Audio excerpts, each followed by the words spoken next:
بسم الله الرحمن الرحيم. مشاهدينا ومتابعينا في كل مكان عبر قنوات شبكة الإعلام العراقي، أحييكم وأهلا ومرحبا بكم في ليلة جديدة من ليالي دوري نجوم العراق، في ليلة كروية بنكهة شمالية جميلة هنا في زاخو، حيث تستقر هنا في عروس الشمال في قلب ملعب زاخو الدولي، لنرصد وإياكم تفاصيل الجولة 30 من عمر مسابقتنا المحلية هنا بين زاخو والكهرباء. هنا زاخو حيث الأرض والجمهور، حيث يبحث أبناء الخابور عن مواصلة التوهج والارتقاء أكثر في سلم الترتيب. زاخو اليوم يدخل اللقاء وهو يضع نصب عينيه تكرار سيناريو الذهاب وتأكيد تفوقه الفني الذي جعله أحد الأرقام الصعبة في معادلة دورينا.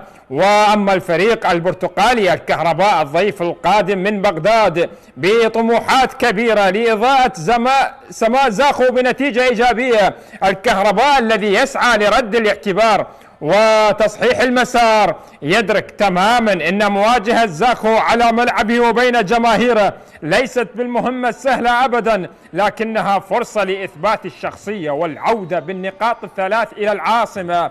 بين هدوء الجبال وقوة الكهرباء من سيفرض كلمته الليلة؟ هل يبقى الفوز في الشمال أم يرحل البرتقالي بنقاط المباراة؟ معكم في الوصف والتعليق يوسف جميل.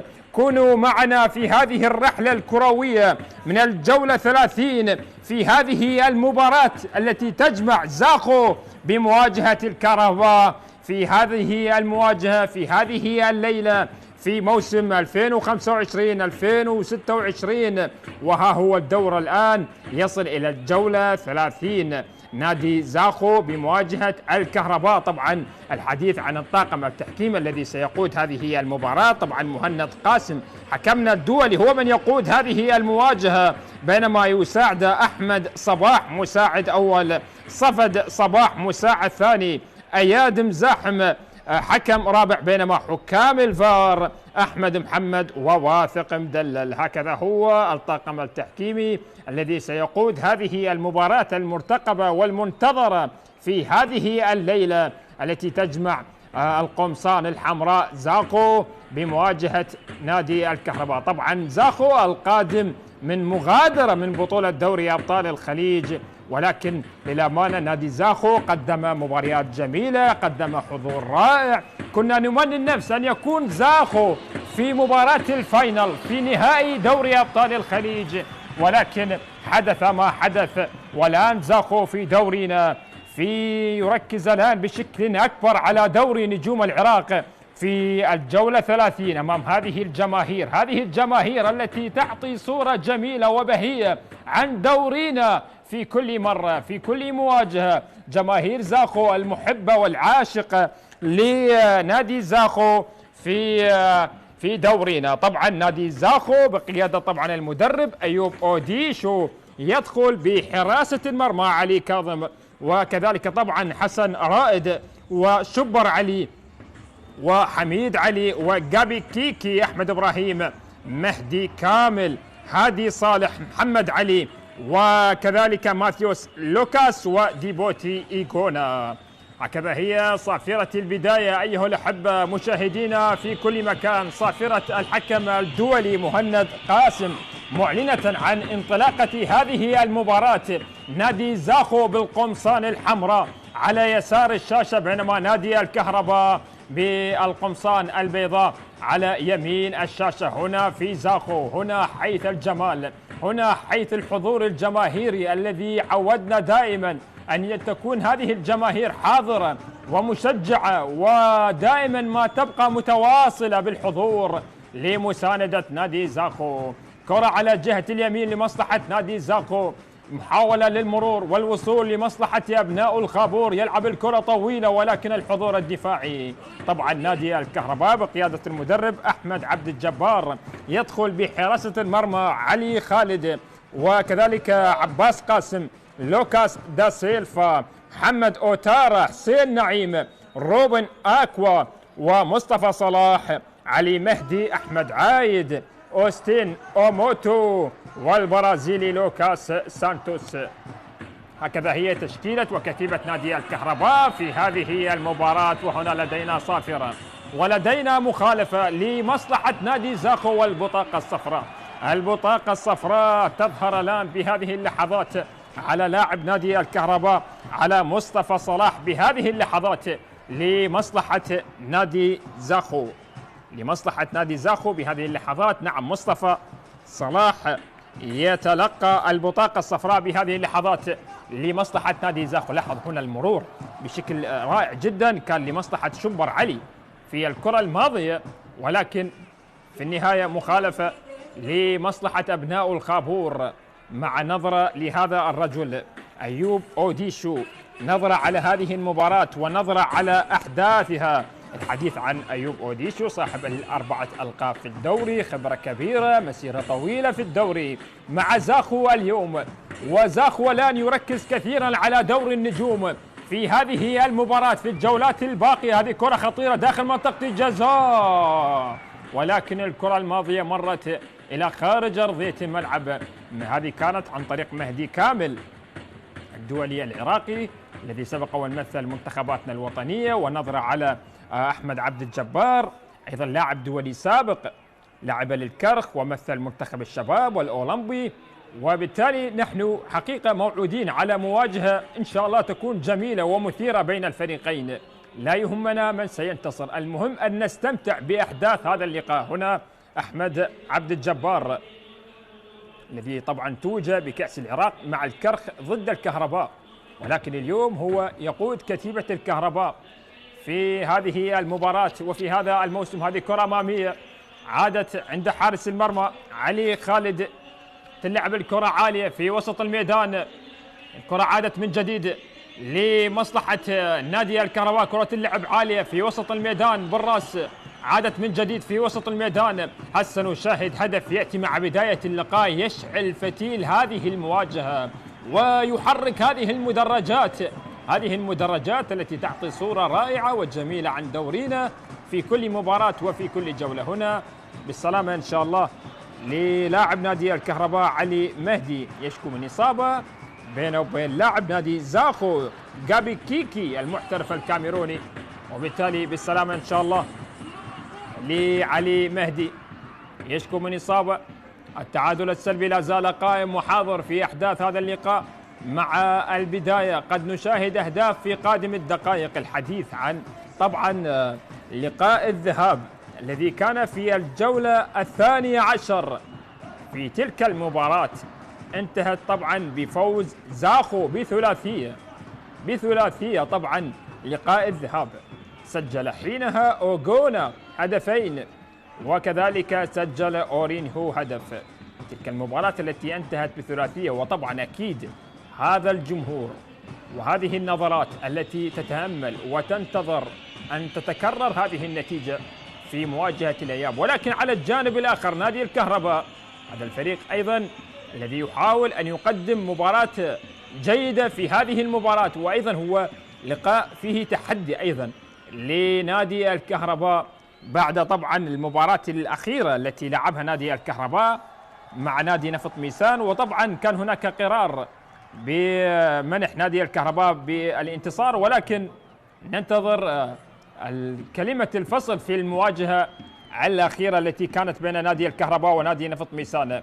كرة من جديد عادت لمصلحة نادي زاخو على جهة اليمين، لا زالت المناولات، كرة أمامية عادت من جديد لمصلحة نادي الكهرباء على جهة اليسار، يحاول لكن عادت سريعة لمهدي كامل مرة أخرى لمصلحة نادي زاخو في وسط الميدان، محاولة صناعة فرصة جديدة والتقدم بها من هناك على جهة اليسار لمصلحة أبناء الخابور. يحاولون نادي زاخو يحاول المرور، ولكن التغطية الدفاعية حاضرة من حسين نعيم في الكرة الماضية. عادت من جديد لمصلحة نادي الكهرباء على جهة اليمين، يحاول التحرك والتقدم، ولكن هناك راية والكرة غادرت إلى خارج أرضية الملعب. رمية تماس لمصلحة نادي زاخو، كرة عادت من جديد لمصلحة نادي زاخو. حسن رائد، حاول نادي زاخو مع بداية المباراة أن يحرك هذه المدرجات ويحرك حماس الجماهير التي تتابع هذه المباراة، وبالتأكيد جمهور زاخو وهذا الملعب الذي يبدو صعبا على كل الأندية التي زارت هذا الملعب. كرة عادت لمصلحة نادي الكهرباء بهذه اللحظات. محمد أوتارا المحترف من بوركينا فاسو الذي سبق والمثل طبعا نادي السلط الأردني، يلعب الكرة أمامية، عادت من جديد في وسط الملعب، عادت لمصلحة مصطفى صلاح في وسط الملعب لمصلحة نادي الكهرباء، حاول صناعة فرصة جديدة. كرة لا زالت صراع قوي في وسط الميدان، عادت لمصلحة نادي زاخو، الكرة من هناك على جهة اليسار، عادت بالخلف لمصلحة حسن رائد. حسن رائد يعود الكرة بالخلف لمصلحة علي كاظم. علي كاظم اللي طبعا سبق والمثل طبعا نفط الوسط. كرة عادت من جديد على جهة اليمين، محاول لشبر ولكن لدينا صافرة وكرة لمصلحة نادي الكهرباء بهذه اللحظات. الدولي مهند قاسم الذي يقود هذه المباراة في هذه المواجهة الهامة لحساب الجولة 30 من دورينا. الحديث عن دورينا والحديث عن مباريات هذه الجولة. طبعا اللقاء الأول في هذه الجولة كان بين نادي الميناء والفوز لمصلحة السفانة ب4 أهداف على نادي أمانة بغداد. بعد ذلك أيضا نادي الزوراء الذي انتصر على نادي ديالى بهدفين مقابل لا شيء، وكذلك الكرخ الذي تعادل سلبيا مع نادي القرمة. ولكن لدينا كرة لمصلحة نادي الكهرباء، كرة اللعب عالية ولكن الكرة مرت، كرة طويلة لكن لا زالت لم تغادر، ولكن عادت لمصلحة نادي زاخو. يحاول زاخو بالهجوم المعاكس والمرتدى السريع، ولكن كرة عادت بالخلف لمصلحة نادي زاخو عند حارس المرمى علي كاظم. علي كاظم يلعب الكرة لمصلحة حسن رائد لمصلحة نادي زاخو. كرة عادت لمصلحة جابي كيكي أو جابي كيكي المحترف الكاميروني لأحمد إبراهيم.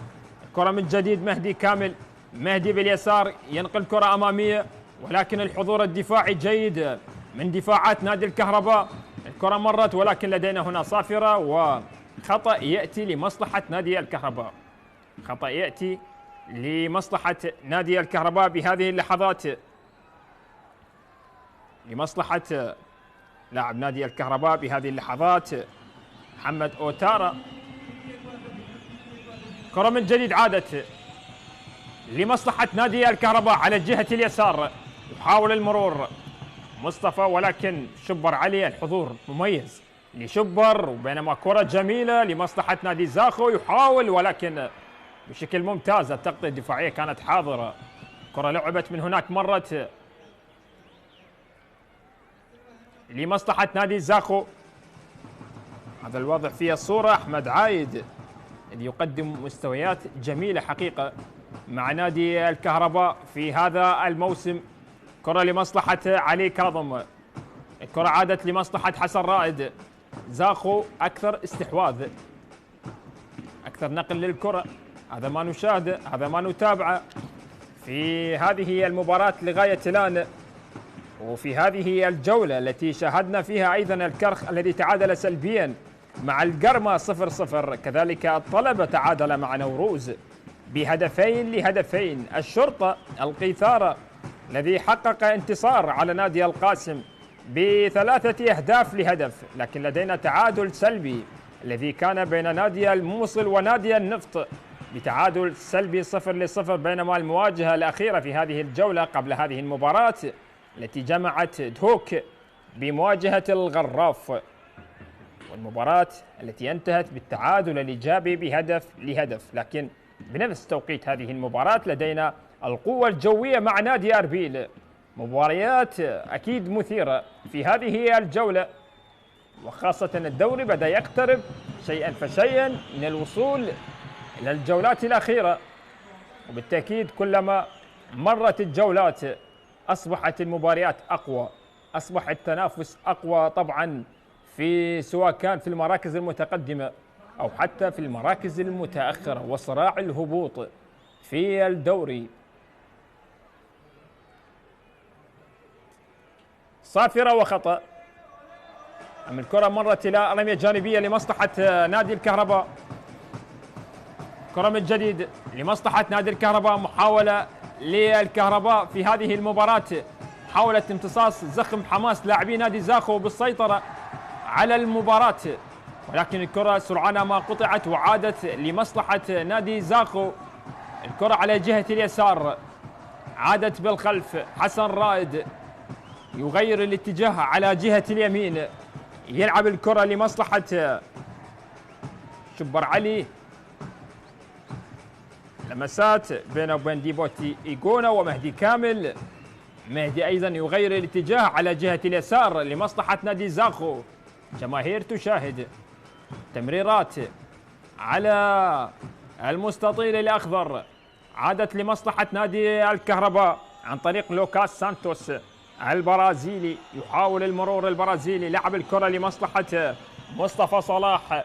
الكرة لا زالت من جديد، ولكن هنا لدينا صافرة وكرة لمصلحة ديبوتي إيغونا المحترف النيجيري في الكرة الماضية، وبالتالي مخالفة لمصلحة أبناء الخابور، لمصلحة نادي زاخو، لمصلحة القمصان الحمراء. كرة من جديد لديبوتي، صافرة وخطأ آخر يستفيد منه إيغونا. ديبوتي إيغونا يحصل على ثاني خطأ على التوالي. لاحظ هذه الكرة الماضية بينه وبين لاعب نادي الكهرباء في الكرة الماضية محمد أوتارا. كرة لمصلحة نادي زاخو، مهدي كامل ينقل كرة أمامية، محمد علي عبود، عادت لمصلحة ديبوتي إيغونا. زاخو الذي قدم مباريات جميلة حقيقة في المسابقة الخليجية، كنا نتمنى النفس أن يكون حاضر في النهائي، ولكن قدر الله ما شاء وفعل. إن شاء الله في البطولات القادمة وفي النسخ القادمة. كرة عادت لمصلحة نادي زاخو بهذه اللحظات، لمصلحة زاخو، رمية تماس لعبت، عادت من جديد لمصلحة نادي الكهرباء، ولكن الكرة غادرت إلى خارج أرضية الملعب. رمية تماس، آخر 10 مواجهات جمعت الفريقين، فازوا أصحاب الديار نادي زاخو. في آخر 10 مواجهات نادي زاخو فاز ب4 مواجهات، بينما نادي الكهرباء فاز ب5 مواجهات. 5 مواجهات في آخر 10 مواجهات فاز بها، التي جمعت الفريقين. نادي الكهرباء فاز ب5 مباريات وخيم التعادل مرة واحدة في آخر 10 مواجهات جمعت الفريقين. كرة من جديد، حاول بهذه اللحظات، ولكن هناك صافرة ومخالفة تأتي لمصلحة نادي زاخو. والبطاقة الصفراء، البطاقة الصفراء ستكون حاضرة للمرة الثانية، للمرة الثانية في هذا اللقاء، تأتي على محمد أوتارا. محمد أوتارا يتلقى البطاقة الصفراء بهذه اللحظات، هي البطاقة الصفراء الثانية تأتي على لاعبي نادي الكهرباء بعدما حصل مصطفى صلاح على البطاقة الصفراء. الآن البطاقة الصفراء الثانية تأتي على نادي الكهرباء، وهذه المرة على محمد أوتارا. ربع ساعة مرت من عمر هذا اللقاء، التعادل السلبي لا زال قائم وحاضر في أحداث هذه المواجهة، في أحداث هذه المباراة. لو تحدثنا عن المدرب أيوب أوديشو في المؤتمر الصحفي الذي قال نحن مستعدون ونسعى لتقديم مستوى جيد أمام جماهير زاخو.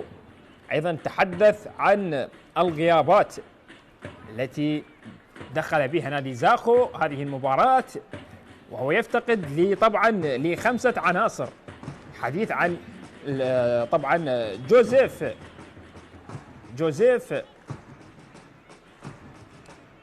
جوزيف ويوسف رائد، وكذلك أورينهو. هذه كرة داخل منطقة الجزاء، ولكن هنا الإبعاد. أورينهو طبعا بتراكم البطاقات، وكذلك شيركو وأندريه تشيكيتشي بداعي الإصابة. خمسة غيابات موجودة بتشكيلة نادي زاخو في هذه المباراة. ولكن على الجانب الآخر نادي الكهرباء دخل هذه المواجهة ولديه 3 غيابات، الحديث عن طبعا خضر علي وسجاد شايع بداعي الإصابة، بينما زاكري لتراكم البطاقات. يعني هذه المباراة 5 من زاخو غيابات ولدينا 3 من نادي الكهرباء. كرة مرت إلى خارج أرضية الملعب، كرة عادت من جديد لمصلحة نادي زاخو، أكثر من ينقل كرات.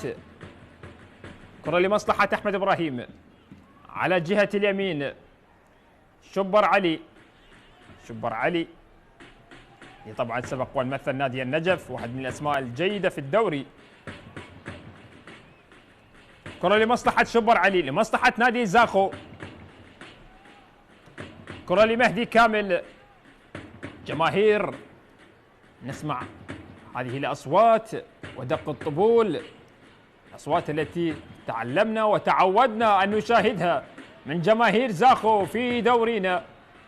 كرة لمصلحة نادي زاخو من هناك، ولكن الكرة قطعت، عادت رمية تماس لمصلحة أبناء الخابور بشكل ممتاز، كانت عن طريق لوكاس دي سيلفا في الكرة الماضية.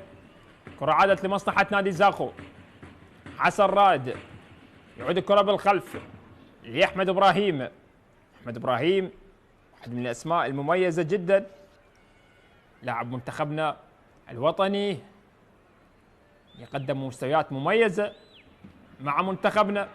كرة من هناك لمصلحة نادي زاخو على جهة اليسار، محاولة المرور والعبور لمصلحة نادي زاخو. بهذه اللحظات يحاول زاخو مع بداية المباراة منذ الانطلاق يحاول أن يحقق ويسجل هدف. هذه كرة لا زالت داخل منطقة الجزاء، الكرة عادت بالخلف، محاولة لعب كرة عرضية ولكن الكرة قطعت، عادت من جديد لمصلحة نادي زاخو. أكثر استحواذ، أكثر سيطرة، أكثر نقل للكرة. هذه كرة أمامية ولكن وصلت عند علي خالد في الكرة الماضية لمصلحة نادي الكهرباء.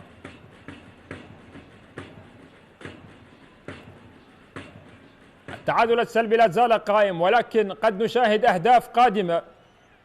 هذا الحضور الجماهيري والحديث عن نادي زاخو ومباريات زاخو والكهرباء دائما ما نشاهد فيها أهداف تكون حاضرة بين الفريقين. كرة عادت من جديد لمصلحة نادي زاخو، مهدي كامل يحاول مع محمد علي عبود، قطعت، عادت لمصلحة نادي الكهرباء على جهة اليسار، محاولة المرور من محمد وتارا لكنها عادت سريعة بشكل لمصلحة نادي زاخو عن طريق ماتيوس لوكاس، عادت لمهدي كامل يغير الاتجاه من هناك عن طريق حميد علي لمصلحة نادي زاخو، لكن الكرة عادت بالخلف لمصلحة أحمد إبراهيم لمهدي كامل.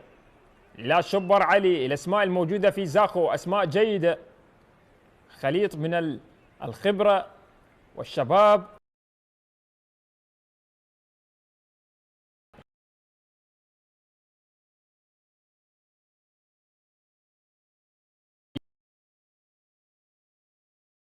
منتخب الحتوجة مع منتخبنا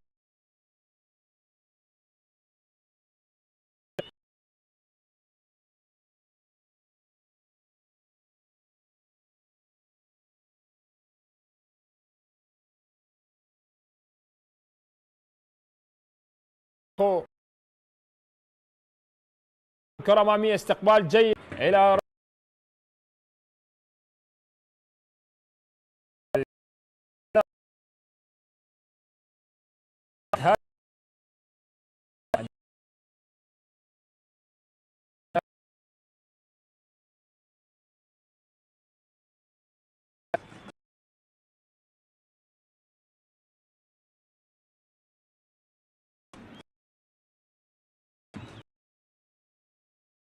تيريل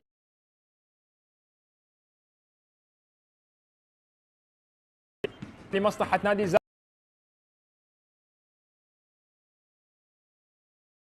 مصلحة نادي زاخو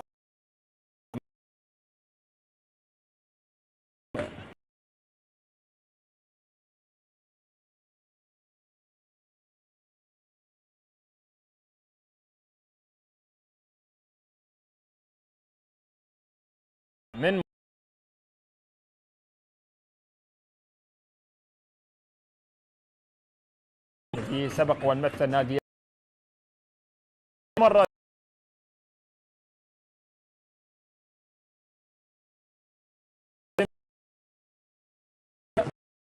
توغل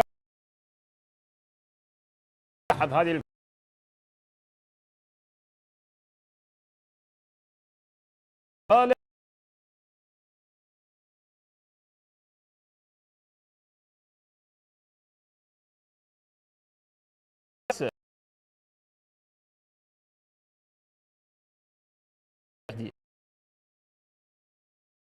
مصلحة نادي الكهرباء لديه طبعا خسارات في هذا الموسم لغاية الآن، كذلك بينما نادي زاخو لديه 13 فوز في هذا الموسم لغاية الآن، بينما الكهرباء 9 انتصارات. كرة لمصلحة أحمد إبراهيم لمصلحة نادي زاخو، يلعب الكرة أمامية، كرة عادت بالخلف. طبعا نادي زاخو تعادل في 8 مباريات، بينما نادي الكهرباء تعادل في 3 مباريات في هذا الموسم.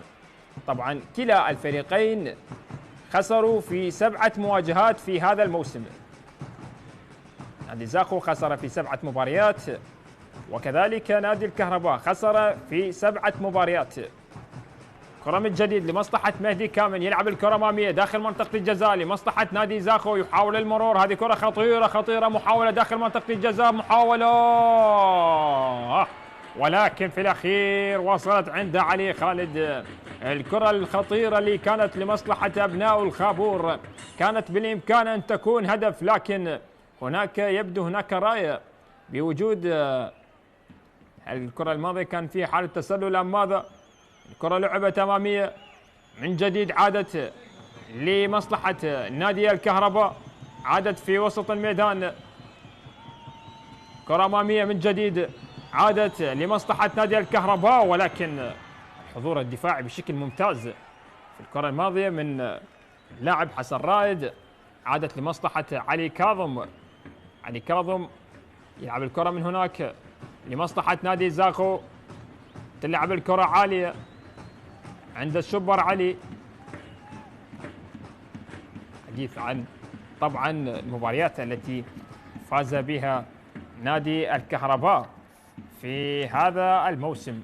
نادي الكهرباء طبعا فاز على نادي الميناء بهدفين لهدف، وفاز على نادي القاسم طبعا بقرار اتحادي، وكذلك الفوز على نادي نفط ميسان في الجولة 16 بهدفين مقابل لا شيء، كذلك الفوز على التوالي طبعا على النجف وعلى نادي أمانة بغداد، كذلك فاز على نادي ديالى بهدفين مقابل لا شيء، والفوز كان أيضا لنادي الكهرباء على نادي القاسم بثلاثية، والفوز على الميناء أيضا بهدفين مقابل لا شيء، وأيضا المباراة الأخيرة مع نفط ميسان بقرار لجنة الانضباط بانتصار نادي الكهرباء. هكذا هي المباريات التي فاز بها نادي الكهرباء في هذا الموسم. ولكن على الجانب الآخر نادي زاخو الذي أيضا فاز ب 13 مباراة في هذا الموسم، فاز على القوة الجوية وعلى نوروز وعلى الموصل وعلى نادي القاسم، وكذلك فاز على نادي الكهرباء ونفط ميسان، كذلك فاز على النجف وكذلك على أربيل وعلى النفط وعلى الغراف وعلى نادي القاسم أيضا، وفوز على نادي دهوك ونادي أمانة بغداد. كذا هي المباريات التي فاز بها نادي زاخو في هذا الموسم. كرة عادت لمصلحة نادي زاخو، محاولة المرور عن طريق هادي صالح عند الكرة، يبحث عن مساندة، يعود الكرة بالخلف، لمسات من جابي كيكي، يغير اتجاه على جهة اليسار حميد علي، كرة لمصلحة محمد علي عبود، يلعب الكرة أمامية، عادت من جديد والإبعاد من دفاعات الكهرباء. كرة لعبت أمامية لمصلحة نادي زاخو، زاخو لا زال يحاول، يريد أن يسجل، ولكن لا زال بالنسبة لنادي الكهرباء النجاح الدفاعي. تلعب الكرة أمامية، استقبال لأحمد إبراهيم لجابي كيكي. جابي كيكي المحترف الكاميروني يغير الاتجاه من هناك. لا زال نادي زاخو بتمريرات متواصلة يمين ويسار. البحث لا زال مستمر للقمصان الحمراء. مهدي كامل يلعب الكرة أمامية بشكل ممتاز. الكرة لا زالت، ولكن هنا صافرة، هنا صافرة ومخالفة تأتي لمصلحة نادي زاخو بهذه اللحظات. مخالفة على عباس قاسم، خطأ يأتي بهذه اللحظات لمصلحة نادي زاخو بهذه اللحظات. نادي زاخو الذي أيضا تعادل في 8 مباريات في هذا الموسم. هل تذهب هذه المباراة أيضا إلى التعادل؟ نادي زاخو الذي تعادل مع الغراف ومع القرمة ومع أيضا نادي طبعا الكرخ ومع أمانة بغداد ودهوك والميناء، وكذلك تعادل مع القرمة أيضا بهدفين لهدفين، والتعادل الأخير الذي كان مع الزوراء بهدف لهدف. هذه هي المباريات التي تعادل بها نادي زاخو في هذا الموسم.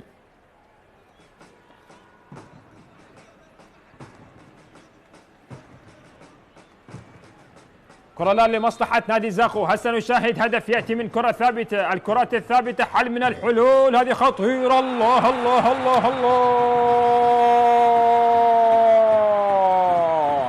الله الله الله الله على هدف رائع، على هدف جميل يأتي لمصلحة زاخو. الأهداف الجميلة لا تأتي إلا من زاخو بهذه اللحظات، بهدف رائع، بهدف جميل جدا يأتي لمصلحة نادي زاخو. الله الله يا أبناء الخابور وفرحة جماهير زاخو بهذه اللحظات. يسجل نادي زاخو بكرة جميلة يا هادي صالح، هادي صالح بخبرة بجمال بالله الله الله. وضعها على يسار حارس المرمى. الكرات الثابتة هي حل من الحلول لتسجيل الأهداف. سجل زاخو، سجل أبناء الخابور هدف التقدم عن طريق هادي صالح الذي يقود شريط الأهداف لمصلحة زاخو. وفرحة جماهير زاخو. نعم، الكرات الثابتة هي حل من الحلول لتسجيل الأهداف. هكذا هو زاخو. زاخو الفريق الجميل، زاخو الفريق الجيد والله على المستوى الذي يقدمه زاخو في هذا الموسم. يعني كان لا يستحق الخروج من المسابقة الخليجية، ولكن الآن التفكير، كل التفكير لنادي زاخو على مسابقة الدوري، على مسابقة الدوري. نادي زاخو اللي طبعا سبق وان حقق المركز الثالث بجدول الترتيب، ماذا سيحقق في هذا الموسم؟ كرة لمصلحة نادي الكهرباء، كرة اللعب عالية، هذه كرة خطيرة داخل منطقة الجزاء، محاولة المرور، هذه كرة الله الله. أوه على كرة جميلة، الله على كرة رائعة جدا عن طريق لوكاس دا سيلفا في الكرة الماضية. لاحظ هنا الاستلام، محاولة التسديد، سدد هذه الكرة ولكن الكرة مرت إلى خارج أرضية الملعب في محاولة هي يعني الأخطر لمصلحة نادي الكهرباء. بعد مرور نصف ساعة مرت من عمر هذه المواجهة، كانت عن طريق لوكاس دا سيلفا، لكن يبدو هناك ركنية لمصلحة نادي الكهرباء، لمصلحة نادي الكهرباء بهذه اللحظات. أحمد عايد، ركنية لمصلحة نادي الكهرباء. هسه نشاهد ردة فعل ريكش لمصلحة نادي الكهرباء من خلال هذه الكرة، من خلال هذه الركنية. كرة لعبت عالية على مستوى القائم الثاني، هنا الرأسية ولكن الكرة عادت مهدي كامل والإبعاد. الكرة عادت من جديد لمصلحة نادي زاخو، محاولة الهجوم المعاكس والارتداد السريع لمهدي كامل، يحاول مهدي ولكن هنا صافرة، هنا صافرة والبطاقة مباشرة تأتي على مهدي كامل. البطاقة الصفراء هي الأولى على زاخو في هذه المباراة، تظهر على مهدي كامل بمخالفة لمصلحة نادي الكهرباء بهذه اللحظات. شوف هذه الكرة الماضية، وبالتالي الصافرة كانت موجودة والمخالفة لمصلحة علي مهدي.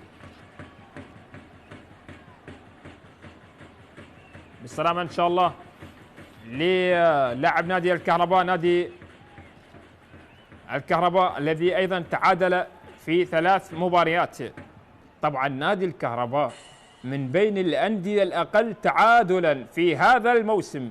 طبعا نادي القاسم لديه تعادل وحيد، النجف لديه تعادلين، والكهرباء لديه 3 تعادلات. 3 مباريات تعادل بها نادي الكهرباء في هذا الموسم لغاية الآن. تعادل في المباراة مع أربيل في الجولة الثالثة بتعادل سلبي، وكذلك تعادل مع الكرخ بهدف لهدف، وكذلك تعادل مع دهوك مع نادي دهوك بهدف لهدف. هكذا هي المباريات التي تعادل بها نادي الكهرباء في هذا الموسم. كما ذكرت الكهرباء من بين الأندية الأقل تعادلا في هذا الموسم مع النجف والكهرباء أيضا. كرة اللعب عالية داخل منطقة الجزاء لمصلحة نادي الكهرباء، ولكن الكرة مرت إلى خارج أرضية الملعب. ركلة مرمى لمصلحة نادي زاخو. طبعا حديث عن نادي زاخو الذي خسر في 7 مباريات. زاخو خسر في 7 مباريات في هذا الموسم. خسر من أمام الطلبة بهدف نظيف، خسر مع ديالى بهدفين لهدف، كذلك خسر مع الشرطة، وكذلك خسر مع الزوراء، وخسر مع الموصل، وخسر مع الشرطة بهدفين مقابل لا شيء، وخسر مع الطلبة بهدفين لهدف. هكذا هي المباريات التي خسرها زاخو في هذا الموسم. نادي زاخو الذي سجل في هذا الموسم مع هدف مباراة اليوم 37 هدف. سجل نادي زاخو في هذا الموسم لغاية الآن، لكن استقبل 25 هدف. على الجانب الآخر نادي الكهرباء سجل 34 هدف واستقبل 40 هدف لغاية الآن مع هدف مباراة اليوم. نادي زاخو لديه طبعا 47 نقطة، إذا فاز اليوم سيصل إلى النقطة 50 بالنسبة إلى زاخو في حال الانتصار في مباراة اليوم. طبعا نادي زاخو لديهم مباراة مؤجلة مع نادي الميناء في الجولة 29، بينما على الجانب الآخر نادي الكهرباء بكامل المباريات جمع 30 نقطة لغاية الآن. نادي الكهرباء كما ذكرت سجل 34 وعليه 39 هدف. كرة عادت لمصلحة نادي الكهرباء. هل يعود نادي الكهرباء في هذه اللحظات يلعب الكرة أمامية بشكل ممتاز داخل منطقة الجزاء؟ هذه محاولة ولكن الإبعاد بشكل ممتاز في الكرة الماضية من حسن رائد إلى خارج أرضية الملعب إلى ركنية بهذه اللحظات لمصلحة نادي الكهرباء. هذا أوستين أوموتو النيجيري لسبق والمثل الغراف والطلبة. التعادل بالركنيات، هل سيكون هناك تعادل بالأهداف؟ هذه كرة ولكن الإبعاد بشكل ممتاز من علي كاظم. الكرة عادت لا زالت لمصلحة روبن أكوا، يغير الاتجاه على جهة اليمين، على يمين نادي الكهرباء. محاولة المرور، يحاول بهذه اللحظات أحمد عايد للأسماء الشبابية المميزة في نادي الكهرباء. الكرة عادت لمصلحة نادي زاخو، يغير الاتجاه، كرة اللعب، يحاول ولكن الكرة الماضية مرت.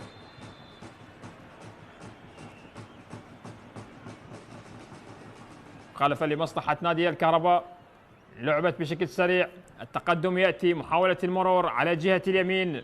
الكهرباء يبحث، يحاول بهذه اللحظات أن يعدل النتيجة. هذه كرة خطيرة داخل منطقة الجزاء، فرصة خطيرة ولكن شبر علي بالخبرة بالتمركز الجيد عادت لمصلحة نادي الكهرباء. أحمد عايد كرة من جديد، ديبوتي إيغونا يحاول المرور، عادها بالخلف مهدي كامل إلى جابي كيكي في وسط الميدان. محمد علي عبود الآن نلاحظ الانتشار والزيادة العددية لدى لاعبي نادي زاخو بالتقدم للأمام. كرة لمصلحة زاخو عن طريق ماثيوس لوكاس، يحاول يعود الكرة بالخلف على جهة اليسار، عادت لي عن طريق جابي كيكي الكاميروني. حسن رائد إلى شبر علي، شبر علي من الأسماء المميزة في الدوري، برز اسمه مع النادي النجف. النجف يعاني في هذا الموسم. كرة عادت بالخلف لمصلحة نادي زاخو على جهة اليسار. حميد علي ينقل كرة بشكل ممتاز لمصلحة نادي زاخو، ممكن التسديد، سدد ولكن الكرة مرت إلى خارج أرضية الملعب. صاحب الهدف هادي صالح اللي سجل الهدف قبل قليل، اللي طبعا سبق والمثل نادي تيرلي بورغ السويدي. بالتأكيد هذا الهدف لا يأتي من فراغ، يأتي من لاعب لديه خبرة، لديه تجربة، وهدف كان جميل لمصلحة نادي زاخو. من الأهداف الجميلة في دورينا أن يأتي هدف من الكرة ثابتة. كرة لمصلحة نادي الكهرباء على جهة اليسار، محاولة التقدم عن طريق محمد أوتارا. روبن أكوا يلعب الكرة عالية ساقطة من أمام المدافعين، عادت خطيرة لمصلحة نادي الكهرباء. هذه كرة بينية ولكن الكرة قطعت، عادت لمصلحة نادي الكهرباء. الكهرباء لا زال يحاول يواصل، والإبعاد من أحمد إبراهيم. الكرة لا زالت من جديد مهدي كامل مع البرازيلي ماثيوس لوكاس، عادت بالخلف لمصلحة نادي زاخو على جهة اليسار. كرة أمامية عادت لمصلحة نادي الكهرباء. هذه كرة خطيرة تأتي بهذه اللحظات، يا سلام هذه كرة، ولكن الحضور الدفاعي لجابي كيكي والإبعاد إلى تماس، إلى رمية جانبية لمصلحة نادي الكهرباء بهذه اللحظات في هذه المباراة، في هذه الجولة. طبعا الحديث عن نادي زاخو اللي طبعا لعب 12 مباراة. زاخو لعب 12 مباراة في ملعبهم في هذا الموسم، فازوا ب5 مباريات، 5 مباريات فاز بها نادي زاخو لغاية الآن على هذا الملعب. هذه كرة خطيرة، فرصة هدف، ولكن الحضور الدفاعي للاعبي زاخو. نادي الكهرباء لا زال يواصل يحاول، ولكن الكرة مرت من هناك إلى تماس. الحديث عن نادي زاخو اللي كما قلت لعب 12 مباراة في ملعبهم، فازوا ب5 مباريات وتعادل في 5، وخسر مباراتين. خسر مباراتين نادي زاخو على ملعبه مع الطلبة والشرطة. طبعا هناك مباراتين لعبها زاخو خارج زاخو، اللي هي كانت من المفترض أن تكون هنا في زاخو، ولكن لعبها خارج زاخو. اللي هي المباراة التي كانت مع القوة الجوية لعبها في دهوك، ولديه مباراة مع دهوك لعبها في أربيل. بالتأكيد نشاهد ونتابع هل يتمكن زاخو من أن يحقق انتصاره السادس هنا في هذا الملعب. هنا أمجد عطوان أيضا واحد من أسماء الخبرة، لاعب منتخبنا الوطني، وكل التوفيق لمنتخبنا في كأس العالم. في كأس العالم الاسم كبير أن يكون منتخبنا في المونديال، وكل الجماهير تنتظر أن يكون هناك حضور وأداء جميل لمنتخبنا في كأس العالم إن شاء الله. وصلنا عند الدقيقة 42، التقدم لمصلحة زاخو بهدف. زاخو متقدم، الكهرباء يحاول، ولكن هنا الفار يتدخل. هل هناك بطاقة حمراء؟ هل هناك ريد كارد بهذه اللحظات؟ نشاهد ونتابع حكم المباراة مهند قاسم يذهب إلى شاشة الفار، يتأكد، يتابع، يدقق. تشيكينج ريد كارد، هل هناك بطاقة حمراء في هذه اللحظات؟ شوف هذه الكرة الماضية، هل هناك بطاقة حمراء على لاعب نادي الكهرباء؟ هذه اللقطة وهذه الكرة. حكم المباراة يتابع، يدقق الحالة أكثر من مرة. هل ممكن أن ترتقي إلى البطاقة الحمراء؟ شوف هذه الكرة الماضية بكرة كانت لمصلحة نادي الكهرباء. مهند قاسم يتابع، يشاهد الحالة أكثر من مرة، يتأكد هل فيها بطاقة حمراء. هذه اللقطة كانت لمصلحة نادي الكهرباء. هل ترتقي هذه الحالة إلى البطاقة الحمراء؟ حكم المباراة يشاهد ويتابع، يتابع ويدقق الحالة أكثر من مرة.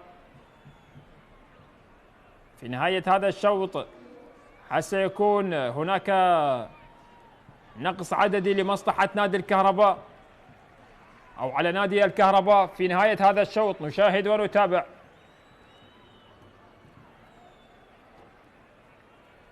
هل ستكون هناك بطاقة حمراء؟ حكم المباراة مهند قاسم بعدما شاهد الحالة الآن سيعطينا القرار لا وجود إلى شيء. حكم المباراة يؤمر بالاستمرارية، يؤمر بالاستمرارية. لاحظ هذه اللقطة وهذه الكرة، وبالتالي حكم المباراة الدولي مهند قاسم أمر بالاستمرارية. الكرة كانت على أوستين أوموتو، أوستين أوموتو في اللقطة الماضية، وبالتالي حكم المباراة أمر بالاستمرارية. النيجيري الذي سبق والمثل الغراف والطلبة، كذلك مثل نادي الاتحاد والمصري في الدوري المصري. طبعا كرة من جديد بالراس، عادت في وسط الميدان، صافرة ومخالفة لمصلحة نادي الكهرباء. 4 دقائق يضيفها حكم المباراة مهند قاسم كوقت بدل ضائع على نهاية الشوط الأول. كرة أمامية لمصطفى صلاح، أحمد عايد يعود الكرة بالخلف، عادت محمد علي عبود، حاول المرور بالمهارة ولكن علي مهدي يكسب الصراع. الكرة على جهة اليسار، أحمد عايد لمصلحة نادي الكهرباء يحاول المرور، مر بنجاح. هذه كرة خطيرة ولكن مرت الكرة الماضية إلى خارج أرضية الملعب إلى ركلة مرمى. كرة كانت لمصلحة أحمد عايد لاعب نادي الكهرباء اللي حقيقة يقدم أداء جيد ومميز مع نادي الكهرباء في هذا الموسم. لاحظ هذه الكرة اللي مرت إلى خارج أرضية الملعب إلى ركلة مرمى. طبعا نادي الكهرباء سبق وانحدر إلى الشمال وقابل نادي نوروز في السليمانية وخسر ب3 أهداف لهدفين. الآن يحضر إلى الشمال مرة أخرى بمواجهة نادي زاخو. كرة اللعب للأمام بالراس والإبعاد، الكرة من جديد عادت لمصلحة نادي زاخو ولكن هناك مخالفة وصافرة والبطاقة الصفراء حاضرة في هذه اللحظات.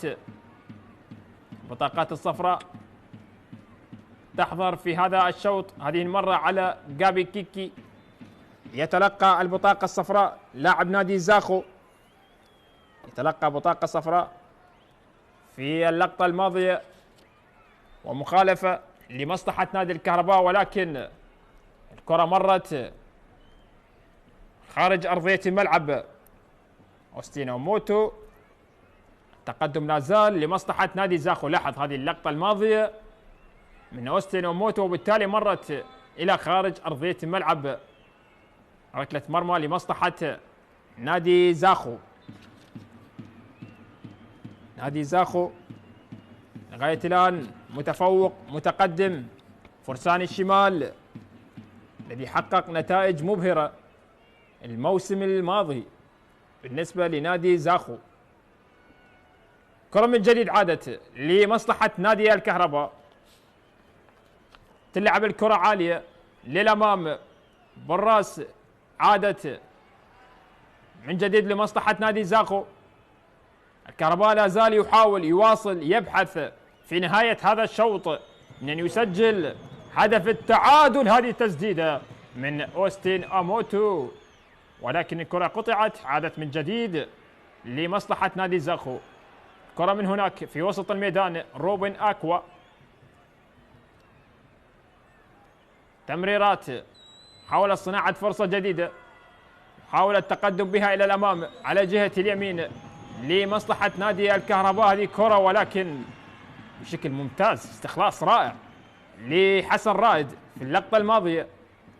كرة عادت لحميد علي. هذه كرة خاطئة وفرصة جول جول جول جول جول جول. التعادل يأتي عن طريق النيجيري أوستين أوموتو، يسجل بهذه اللحظات هدف التعادل للكهرباء. الله الله الله يا أوستين أوموتو النيجيري. النسر النيجيري يحلق عاليا مع نادي الكهرباء بهذه اللحظات.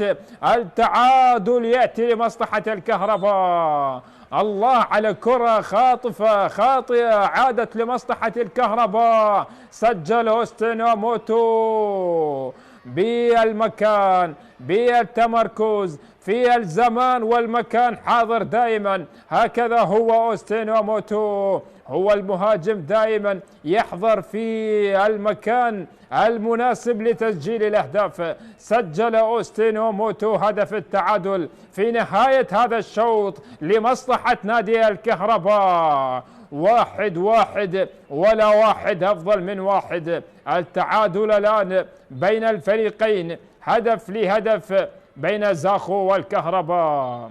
صارت 1-1 في نهاية هذا الشوط.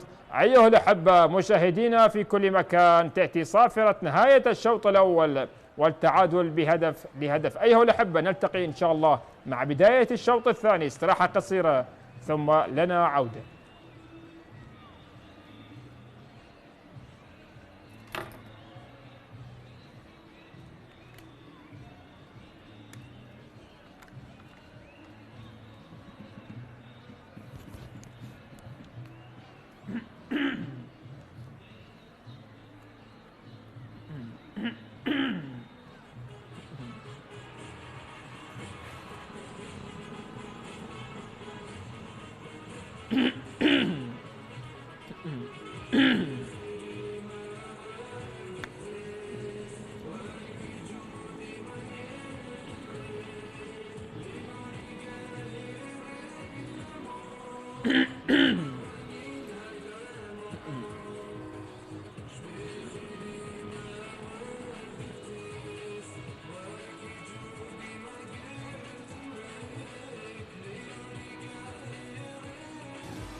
يلعب الكرة العالية، سلطان يبحث عن الرأسية ولا يبعد من علي خالد.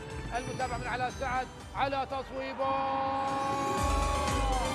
جول جول جول جول جول. علاء سعد يجلب السعد لفريق نفط ميسان، لفرسان المملكة، لأبناء العمارة بعد استلام ومتابعة للكرة والإبعاد الذي لم يكن بشكل مثالي من الحارس علي خالد. وعلى سعد صوب بقوة ليسجل أول هدف اللقاء في الدقيقة 56. شاهدنا الخروج من علي خالد وكانت هناك مضايقة ومزاحمة من بخار، وعلى سعد استلم الكرة وسدد بقوة، كانت صعبة جدا على علي خالد. شاهد علوه، الله يا علاء على هذه التصويبة، تصويبة قوية جدا في سقف المرمى. هنا الكرة المشتركة الأخيرة، هل هناك عودة للفار؟ شاهد نعم في سقف المرمى من علاء السعد، من هذا الأشول، من هذا اليساري، صاحب التسديدات القوية والقوية جدا. علاء السعد يجلب السعد ويتقدم، ما زالت مع السنغالي إلى نسيم صيود. خلاص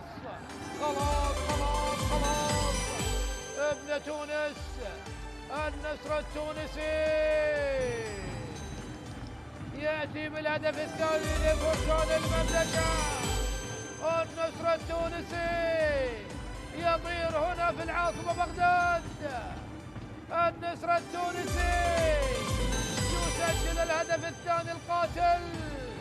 شاهد داوودة كيف حافظ على الكرة وتمريرة جميلة، هل كان متسلل أم لا؟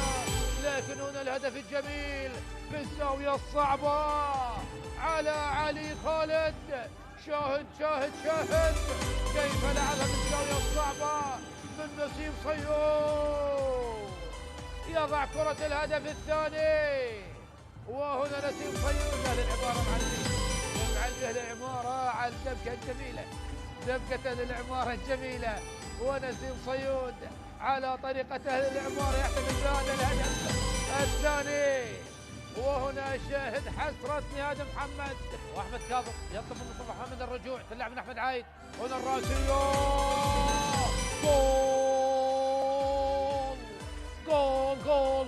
جول ياسر ناجي يسجل الهدف الاول.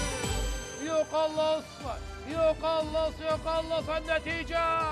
احذروا الكهرباء بعد الدقيقة 90، سابع هدف لنادي الكهرباء بعد الدقيقة 90 أو الهدف الثامن. نعم الهدف الثامن لنادي الكهرباء بعد الدقيقة 90.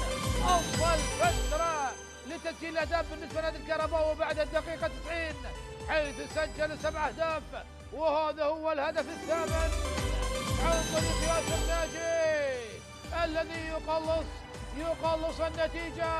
هل هناك عودة للكهرباء؟ أمير لعب الرمية الجانبية، محاولة الإبعاد، أحمد عبد الرضا. دخلنا الدقيقة الثالثة، علي خالد ماذا تفعل؟ جول! هدف قاتل. فريق نفط ميسان يسجل هدف قاتل في الدقيقة 13 بعد الدقيقة 90. فريق نفط ميسان أيضا يسجل بعد الدقيقة 90، يسجل هدفه الرابع في هذا الوقت بعد الدقيقة 90. أحمد عبد الرضا بعد غياب طويل من المشاركة يدخل ويسجل هدف بطريقة فيها الكثير والكثير من الاستغراب والاستفهام من حارس المرمى علي خالد الذي أبعد كرات خطيرة لكن يبدأ بمسك الكرة. عبد الله الى الامام، نقلها المنتظر عبد الامير، منتظر حاول، منتظر والمرور والتوغل والدخول والمحاوله والتمرير والهدف الاول لامانه بغداد. هدف اول لاسود العاصمه بانطلاقه وبمجهود فردي من منتظر عبد الامير، يخترق وينطلق، لا يريد ان يبتعد كثيرا عن التسجيل او الصناعه.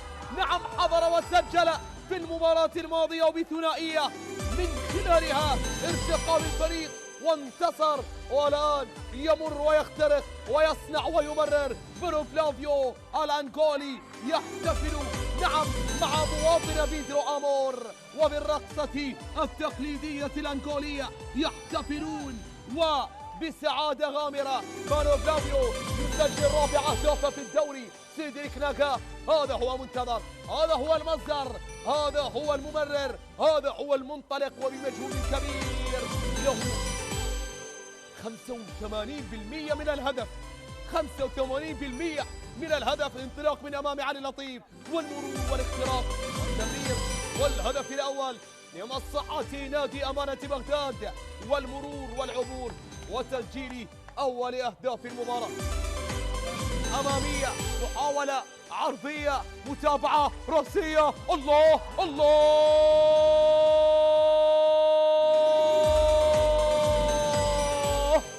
نسور الحذباء وبراسية دحام إبراهيم يعود بالنتيجة، يتمكن من تعديل النتيجة وبراسية رائعة على مرتين في شوط المباراة الأول.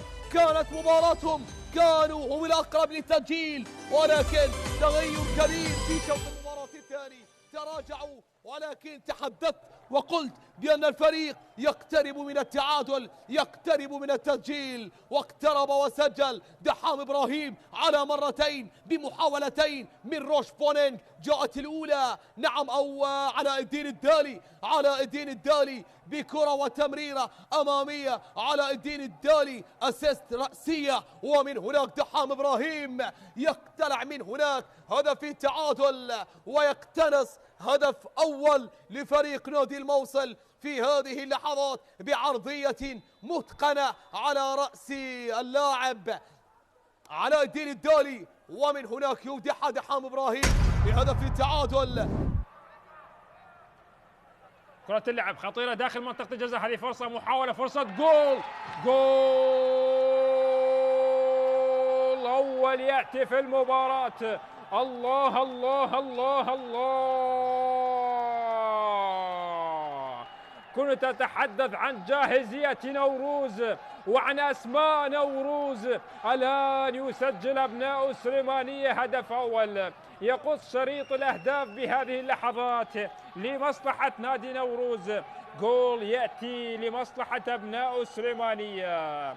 راستوكو فريق يسجل بهذه اللحظات هدف لمصلحة نادي نوروز في الدقيقة 60 بعد ساعة مرت من عمر هذا اللقاء. هذه الكرة العرضية وراستوكو فريقه على تسديدة قوية وسكنها في شباك مرمى نادي النجف. لاحظ هذه الكرة وهنا التسديدة لراستوكو، وبكرة كانت قريبة على حارس المرمى ليسجل نادي نوروز الهدف الأول. يقص شريط الأهداف أبناء السليمانية.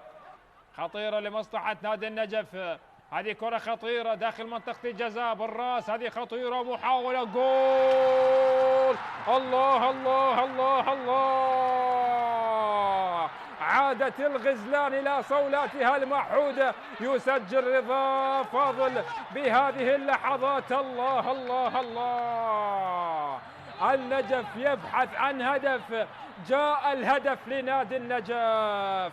الله على كرة عرضية، والله على كرة جميلة. وهنا رضا فاضل يسجل، يعدل النتيجة، يدون الآن بهذه اللحظات هدف التعادل. 1-1 ولا واحد أفضل من واحد. يسجل النجف هدف التعادل. أيمن لوي بمواجهة جومان أحمد. أيمن يتقدم،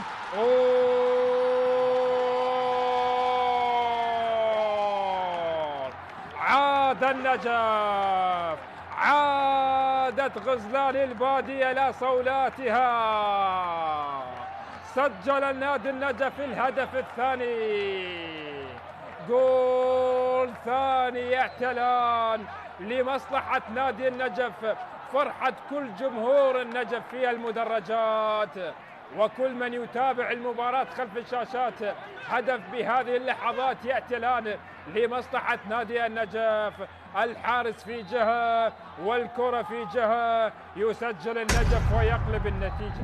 ليونيل أتيبا الأسد الكاميروني والتركيز العالي أمام الشاب الموهوب ليث ساجد. ليونيل أتيبا، الله، هدف أول للقيثارة، هدف أول للشرطة. عزفت القيثارة وصلحت الأوتار على أنغام المجد، وهدف أول من علامة الجزاء. الأخضر هنا، القيثارة هنا، وجماهير الشرطة على المدرجات تنتشر الأفراح بأقدام ليونيل أتيبا، بأقدام الكاميروني ليونيل أتيبا. شوف بالإعادة كان قريب ليث ساجد رغم أنه تقدم بالكرة الماضية، لكن هدف سجل بالنسبة للشرطة. إذن الشرطة هدف، القرمة لا شيء. بداية قوية خضراء بأراضي أو بأرضية ملعب الجولان. هدف أول بهذه اللحظات. ما هي ردة الفعل لصقور الغربية؟ لنشاهد ما هي ردة الفعل لصقور الغربية. ليونيل أتيبا. لنشاهد الآن أيمن حسين على التنفيذ بانتظار الصافرة. أيمن حسين والقرمة، صقور الغربية. أيمن، الله الله الله الله، حلقت صقور الغربية، حلقت القرمة. يقدمون واجب الضيافة للقيثارة، وهدف التعادل بأقدام المونديالي. أيمن حسين يصل لهدفه التاسع هذا الموسم، ونعم هدف التعادل بهذه اللحظات. الله الله الله الله الله، نعم أيمن حسين هو أيمن. المونديالي لم يكتفي بالتسجيل على بوليفيا، فهذا اللاعب يسجل في كل مكان وزمان. من أهدى الفرحة للملايين لن يقصر بنشر الأفراح لأهالي الأنبار. التعادل الآن داخل منطقة الجزاء. ديالا البرتقالي ممكن يفعلها فيما تبقى من ثواني. الله الله الله الله الله الله، ما أروعك يا عبد فرحان. الله، الآن جمهور ديالا فرحان. أي تسديدة قوية، أي هدف جميل. الله على اياد عبد فرحان، يطلق صاروخ من اياد عبد فرحان، يسكنها في شباك مرمى النفط في الزاويه الصعبه جدا على حارس حسين علي. لاحظ الانطلاقه من جول الدوباري اللي هياها الى مقتدى، اللي مر من امام اللاعب سامسون دير، ومقتدى عمل ممتاز من مقتدى حسن اللي هياها لاياد عبد فرحان، اللي سدد بقوه اياد عبد فرحان ليسكنها في شباك النفط، يسجل اول اهداف اللقاء.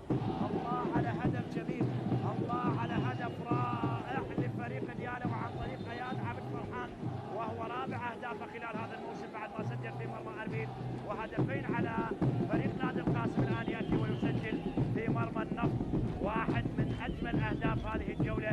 الان اياد عبد فرحان يضع فريق نادي ديالا بهدف التقدم على نادي النفط. بينما هنا همام طارق على التنفيذ لركلة ركنية، بينما خطير. الله الله الله،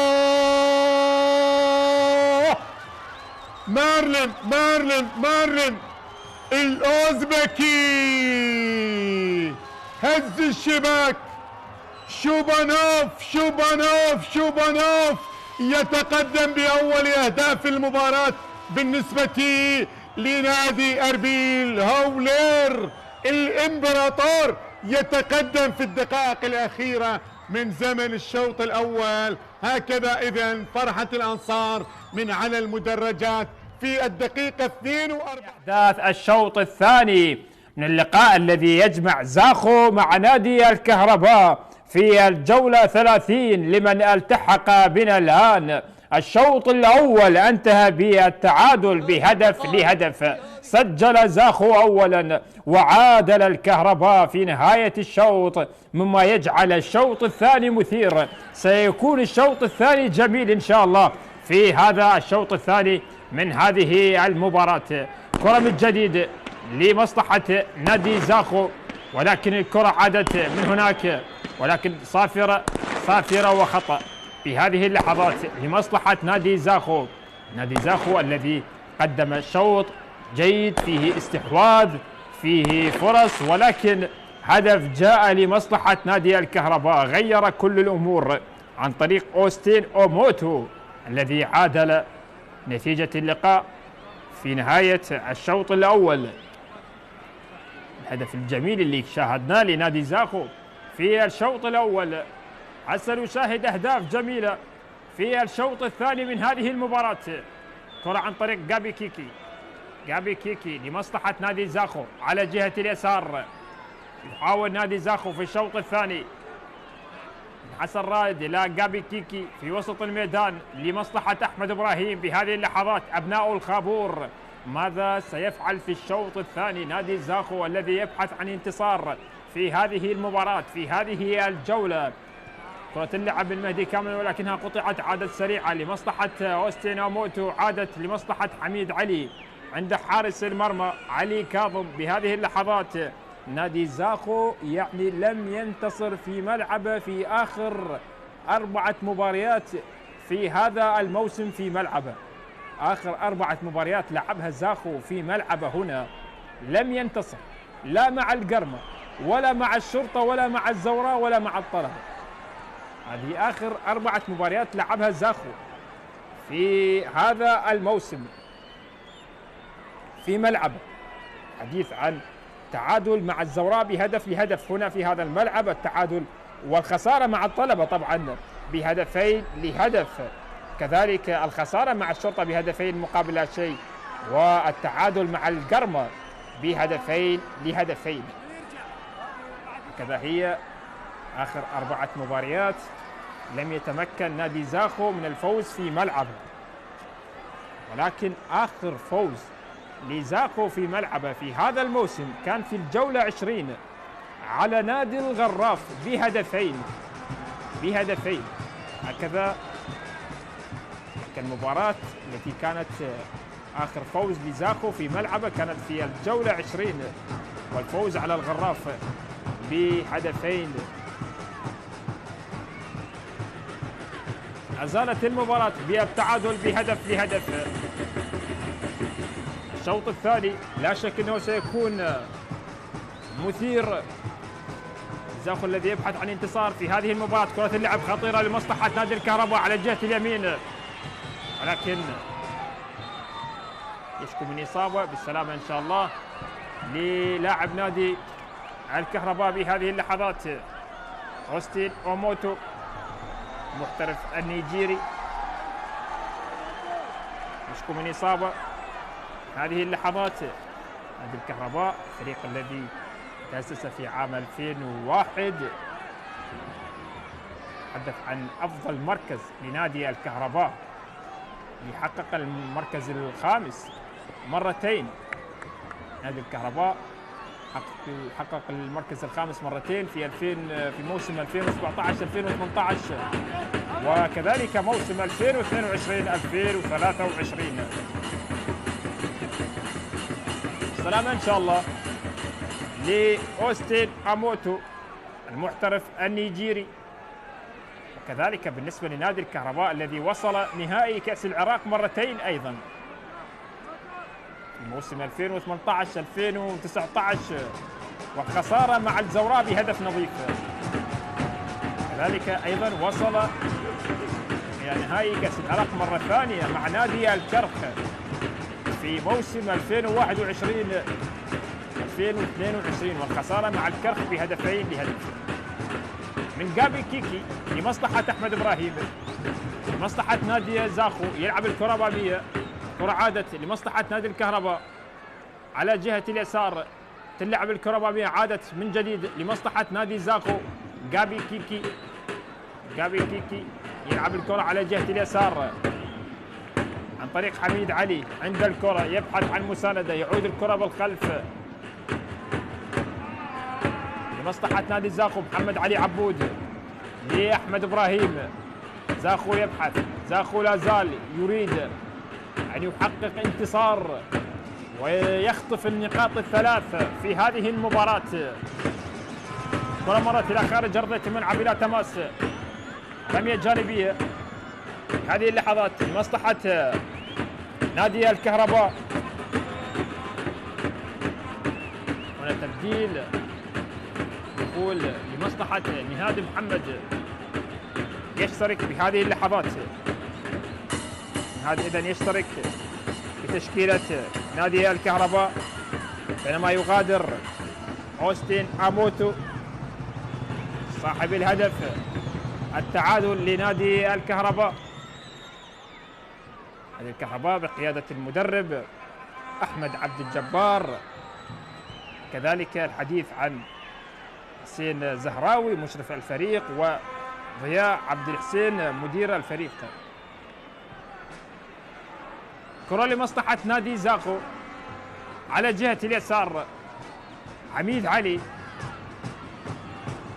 حاول المرور مع هادي صالح لكن الكرة قطعت، عادت لمصلحة نادي الكهرباء. دي كرة جميلة رائعة خطيرة أمامية ولكن الإبعاد من أحمد إبراهيم بكرة خطيرة جدا لمصلحة نادي الكهرباء، كانت لنهاد محمد ولكن مرت إلى خارج أرضية الملعب. الكهرباء يبحث، يريد أن يعود في الشوط الثاني ويريد أن يقلب الطاولة على نادي زاخو في هذه المباراة. هذه كرة خطيرة، محاولة داخل منطقة الجزاء لا زالت لمصلحة الكهرباء، وفي الأخير عند علي كاظم يلعب الكرة أمامية في وسط الميدان لمصلحة نادي الكهرباء.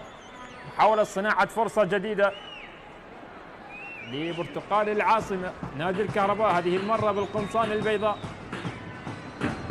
كرة لمصلحة علي خالد، يلعب الكرة عالية للأمام. براس، كرة لا زالت عادت من جديد، كرات بين هذا وذاك غير مستقرة، عادت لمصلحة نادي الكهرباء. حاول المرور أحمد عايد مع روبن أكوا على جهة اليسار. كرة أمامية أحمد عايد بقدمه اليسار يحاول لكن الكرة قطعت لشبر علي. شبر يعود الكرة بالخلف لمصلحة علي كاظم والكرة تلعب عالية بمبدأ الأمان. براس غادرت إلى خارج أرضية الملعب إلى رمية جانبية، رمية تماس لعبت لمصلحة نادي زاخو. هسه نشاهد أهداف في الشوط الثاني من هذا اللقاء. كرة عن طريق حميد علي يتقدم، يحاول لمصلحة نادي زاخو، يحاول يبحث عن مساندة، يحاول المرور، يعود الكرة في وسط الملعب لمصلحة نادي زاخو. فريق إبراهيم كذلك محمد علي عبود هناك لمصلحة نادي زاخو. محمد علي عبود يلعب الكرة أمامية ولكن مرت إلى خارج أرضية الملعب إلى ركلة مرمى لمصلحة نادي الكهرباء. هذا محمد علي عبود. هنا رجل أيوب أوديشو 4 ألقاب دوري مع الطلبة موسم 92-93 ومع القوة الجوية ومع الزوراء. بالنسبة للرجل الكابتن أيوب أوديشو، كرة اللعب عالية. بالراس عادت لمصلحة نادي الكهرباء، حاول بهذه اللحظات ولكن كرة مرت لا زالت من جديد صافرة. هناك لاعب نادي الكهرباء يشكو من إصابة عن لوكاس سانتوس في هذه اللحظات. لاحظ هذه الكرة الماضية بينه وبين جابي كيكي في الكرة الماضية. طبعا الحديث عن نادي الكهرباء، نادي الكهرباء حافظ على شباكة نظيفة في هذا الموسم في 8 مباريات في هذا الموسم. كان الكهرباء شباكة نظيفة في 8 مباريات هذا الموسم، لكن على الجانب الآخر نادي زاخو حافظ على شباكة نظيفة في 12 مباراة في هذا الموسم. 12 مباراة حافظ نادي زاخو على شباكة نظيفة خالية من الأهداف، بينما نادي الكهرباء في 8 مباريات. السلامة إن شاء الله للاعب نادي الكهرباء لوكاس سانتوس البرازيلي. اشكو من إصابة. هنا النظرة لجمهور زاخو ينتظر ويتأمل ويترقب ويريد أن يكون نادي زاخو أن يحقق النقاط الثلاث في هذه الجولة. زاخو الجولة القادمة سيكون في ضيافة نادي النفط، بينما نادي الكهرباء سيستضيف الكرخ في الجولة القادمة، جولة 31. كرة من جديد لمصلحة نادي الكهرباء بهذه اللحظات. حسين نعيم، رمية جانبية، مرت 11 دقيقة من الشوط الثاني. كرة لعبت داخل منطقة الجزاء، الإبعاد من حسن رائد. كرة لا زالت من جديد، يحاول الصراع على الكرة، يحاول البرازيلي. هذه كرة نهاد، يحاول مع جابي كيكي، ولكن الكرة والإبعاد. الإبعاد، الكرة مرت إلى خارج أرضية الملعب إلى رمية جانبية، رمية تماس لمصلحة نادي الكهرباء. الكهرباء خطير عندما يهاجم. كرة مرت إلى خارج أرضية الملعب، لا رمية جانبية لمصلحة نادي زاخو، رمية تماس لمصلحة حميد علي في هذه اللحظات. كرة أمامية من جديد بالراس والإبعاد. كرة لا زالت. طبعا الحديث عن مباريات هذه الجولة، وهذه كرة خطيرة لمصلحة الكهرباء. الله الله الله على ريكشن ممتاز من علي كاظم، لكن الله على هذه التسديدة يا البرازيلي لوكاس سانتوس. هذه الكرة باليسار، ولكن علي كاظم كان في التصدي في المكان والزمان لحارس مرمى زاخو في الكرة الماضية. لكن هذه هي لا الركنية. مصطفى صلاح على تنفيذ ركلة ركنية لمصلحة نادي الكهرباء. نشاهد ونتابع. حاول اللعب كرة عرضية داخل منطقة الجزاء، ولكن جابي كيكي أعلى من الجميع، أعلى من الكل، وأبعد الكرة الماضية. الكرة لا زالت عادت لمصلحة الكهرباء. هذا البرازيلي يحاول لوكاس سانتوس. الكرة عادت، مهدي كامل عند الكرة، يلعب الكرة أمامية لمصلحة زاخو، ولكن مرت إلى رمية تماس لمصلحة نادي الكهرباء. المباراة تشتد في دقائق وتعود هادئة في دقائق أخرى، ولكن هذه المرة الكهرباء يحاول، يبحث، يريد أن يسجل، أن يدون هدف ثاني في هذا اللقاء ويشعل فتيل هذه المباراة، ولكن أمام جمهور زاخو. جمهور زاخو يترقب، ينتظر، لكن هناك ركنية لمصلحة نادي الكهرباء بهذه اللحظات. الكهرباء لا زال يبحث، يواصل، يريد تحقيق الانتصار وخطف النقاط الثلاث من أمام هذه الجماهير، أمام جماهير زاخو في هذه المباراة. هنا لدينا ركنية مصطفى صلاح، ركنية لمصلحة الكهرباء. كرة اللعب عالية على مستوى القائم الأول.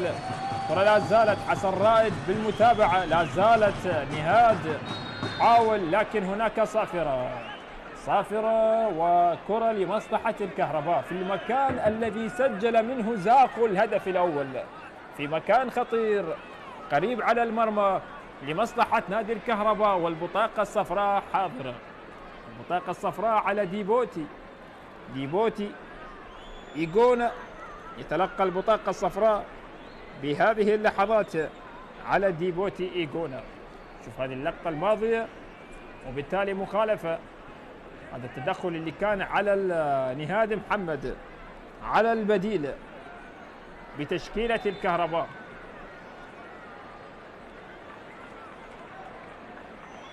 البطاقة الصفراء على ديبوتي إيغونا. لدينا هنا تبديل بتشكيلة نادي زاخو، محمد صولة، وكذلك لدينا بتشكيلة نادي زاخو أسامة جبار مع آسو رستم. كذلك آسو رستم يشترك بهذه اللحظات.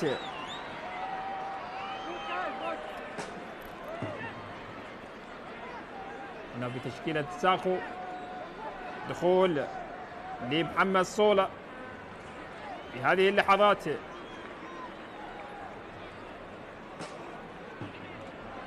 ويشترك أسامة رشيد أيضا يشترك مع آسو رستم ومحمد صولة بهذه اللحظات. 3 تبديلات بدفعة واحدة بتشكيلة نادي زاخو. بديل الذي يشترك محمد صولة المحترف الليبي يشترك بهذه اللحظات، الذي سبق والمثل القادسية والعربي الكويتي، وكذلك مثل الصفاقسي التونسي، كذلك مثل المحرق البحريني. لكن لدينا كرة لمصلحة الكهرباء خطيرة، ولكن اصطدت، عادت من جديد صافرة ومخالفة انعكست لمصلحة زاخو بهذه اللحظات. شوف هذه الكرة الماضية اصطدت، بالتالي كرة عادت لمصلحة نادي زاخو. كرة من جديد 1-1 حاضرة في لقاءين، لقاء زاخو مع الكهرباء ولقاء القوة الجوية مع أربيل لغاية الآن. كرة لمصلحة نادي الكهرباء. محمد أوتارا اللي لديه بطاقة صفراء، محترف من بوركينا فاسو. كرة بالراس مرت إلى خارج أرضية الملعب، إلى رمية تماس. كرة عادت لمصلحة نادي زاخو بالخلف عند حارس المرمى، لمصلحة حسن رائد على جهة اليسار. التحرك والتقدم يأتي لمصلحة نادي زاخو. آخر طبعا حديث عن نادي زاخو الذي يعني تعادل سلبيا 0-0 مرتين في هذا الموسم. زاخو تعادل سلبيا 0-0 مرتين في هذا الموسم مع القرمة وأيضا مع الغراف، بينما نادي الكهرباء تعادل سلبيا 0-0 مرة واحدة في هذا الموسم، المباراة التي كانت مع نادي أربيل تعادل بها سلبيا 0-0. ولكن الأهداف حاضرة في مباراة اليوم، وربما هناك أهداف قادمة، ربما للكهرباء وربما لزاخو. كرة لمصلحة نادي زاخو.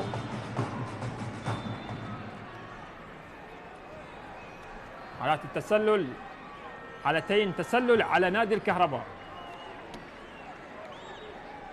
شوف هذه اللقطة الماضية اللي كانت بحالة تسلل على لاعب نادي الكهرباء. هذه كرة خطيرة لمهدي كامل لمصلحة نادي زاخو على جهة اليسار. حسن رائد يلعب الكرة خطيرة لمصلحة أبناء الخابور.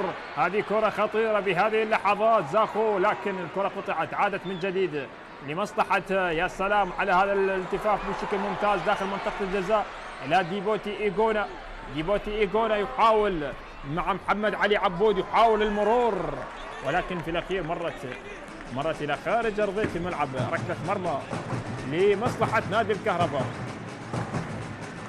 علي عبود حاول المرور، ولكن كرة كانت طويلة، مرت إلى خارج أرضية الملعب. حديث عن محمد علي عبود الذي سبق يمثل منتخبنا الوطني. أسامة جبار الذي اشترك في الشوط الثاني، الذي طبعا سبق ومثل في زيليا البرتغالي.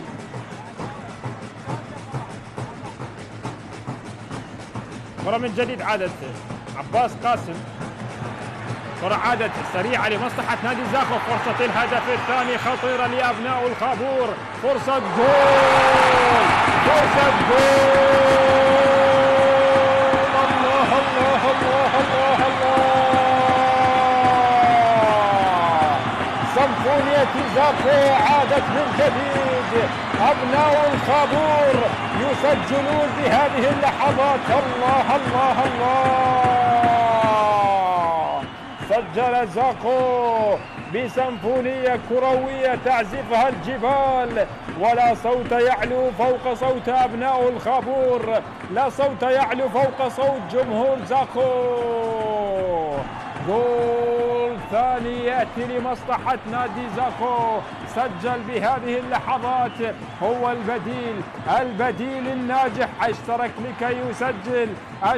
لكي يسجل محمد صولة باليسار على يمين حارس المرمى. سجل زاكو الهدف الثاني. هو المحترف الليبي يعرف طريق الأهداف، يعرف طريق الفرحة لهذه الجماهير، يعرف طريق الابتسامة دائما، ويسجل الآن لمصلحة زاكو الهدف الثاني يأتي الآن لمصلحة نادي زاكو. 2-1. البديل الناجح اشترك لكي يسجل، ليغير نتيجة اللقاء، ليغير الأمور لمصلحة زاكو، ليرسم وينشر الأفراح والابتسامة لنادي وجمهور زاكو. ولكن لدينا كرة، البطاقة الصفراء كانت على صاحب الهدف محمد صولة، ولكن الكرة مرت إلى خارج أرضية الملعب إلى ركلة مرمى لمصلحة نادي زاكو. هنا لدينا مدرب الكهرباء، التوجيهات مستمرة للكابتن أحمد عبد الجبار على هذه المباراة، ولكن تقدم زاكولي بهدفين لهدف لمحمد صولة يسجل هدف. كذلك يعني حديث عن التبديلات التي أجراها المدرب أيوب أوديشو، تبديلات هجومية الغاية منها هو كسب نقاط المباراة. عندما يشترك أسامة جبار ومحمد صولة وآسو رستم، كلها خيارات هجومية الغاية منها تسجيل الهدف الثاني. سجل زاكو وفرح جمهور زاكو في كل مكان. هذا جابي كيكي. لدينا هنا رمية تماس حسين نعيم لمصلحة نادي الكهرباء. هل يتمكن الكهرباء من العودة وتسجيل التعادل؟ ستكون عودة مثيرة إن عاد الكهرباء وسجل التعادل، لكن دعونا نستمتع، دعونا نشاهد ونتابع في أحداث هذا اللقاء من دورينا الجميل. بعض المباريات في دورينا جميلة، مثل هكذا مباراة، مثل هكذا مواجهة في زاكو. هدفين لهدف لغاية الآن في مباراة نشاهد فيها زاكو يعرف متى يسجل. لا يغرك الهدوء في الملعب، زاكو يعرف كيف يسجل ومتى يسجل. تبديل واحد غير الأمور لمصلحة محمد صولة وسجل الهدف الثاني. الهدوء قد يكون في الملعب، لكن الهدوء في جمهور زاكو لا نشاهده. جمهور زاكو لا زال يشجع ويصفق. محمد علي عبود يحاول المرور. نادي الكهرباء ممكن قد يعود ويسجل هدف التعادل، كل شيء وارد كما شاهدنا عودة الكهرباء في نهاية الشوط. لا شيء مستحيل في عالم كرة القدم. الله على الحركة الجميلة جدا والمهارية، لكن الكهرباء لاحظ يحاول الضغط على لاعبي نادي زاكو في ملعبهم. في هذه اللحظات محاولة العودة في هذه المواجهة. الكرة عادت من جديد لمصلحة نادي زاكو. آسو رستم، مناولات، تمريرات، تلعب الكرة أمامية، وصلت عند حارس المرمى علي خالد، عادت لمصلحة عباس قاسم لمصلحة نادي الكهرباء. كرة على جهة اليمين، حسين نعيم يتقدم للأمام. أحمد عايد في وسط الميدان حاول المرور، يغير الاتجاه، يلعب الكرة من هناك على جهة اليسار. استلام وتقدم، محاولة المرور لمصلحة نادي الكهرباء، ولكن هنا لدينا صافرة ومخالفة في هذه اللحظات لمصلحة مصطفى صلاح اللي طبعا لديه بطاقة صفراء في الشوط الأول. مخالفات 11 مقابل 8 للكهرباء و11 لزاخو. كرة اللعب لمصلحة نادي الكهرباء على جهة اليسار، محاولة اللعب كرة عرضية وخطيرة ولكن حارس المرمى. على كرة خطيرة لمصلحة الكهرباء، يا لاعب نادي الكهرباء في الكرة الماضية محمد أوتارا المحترف البوركيني، ومع علي كاظم. بالسلامة إن شاء الله لعلي كاظم. شوف هذه الكرة الماضية والتصدي كان لعلي كاظم، والكرة المشتركة مع محمد أوتارا. محمد أوتارا مباراة جميلة، مباراة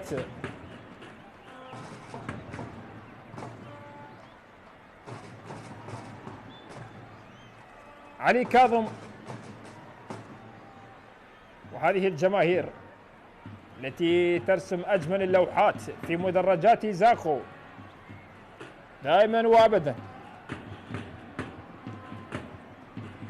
كرة من جديد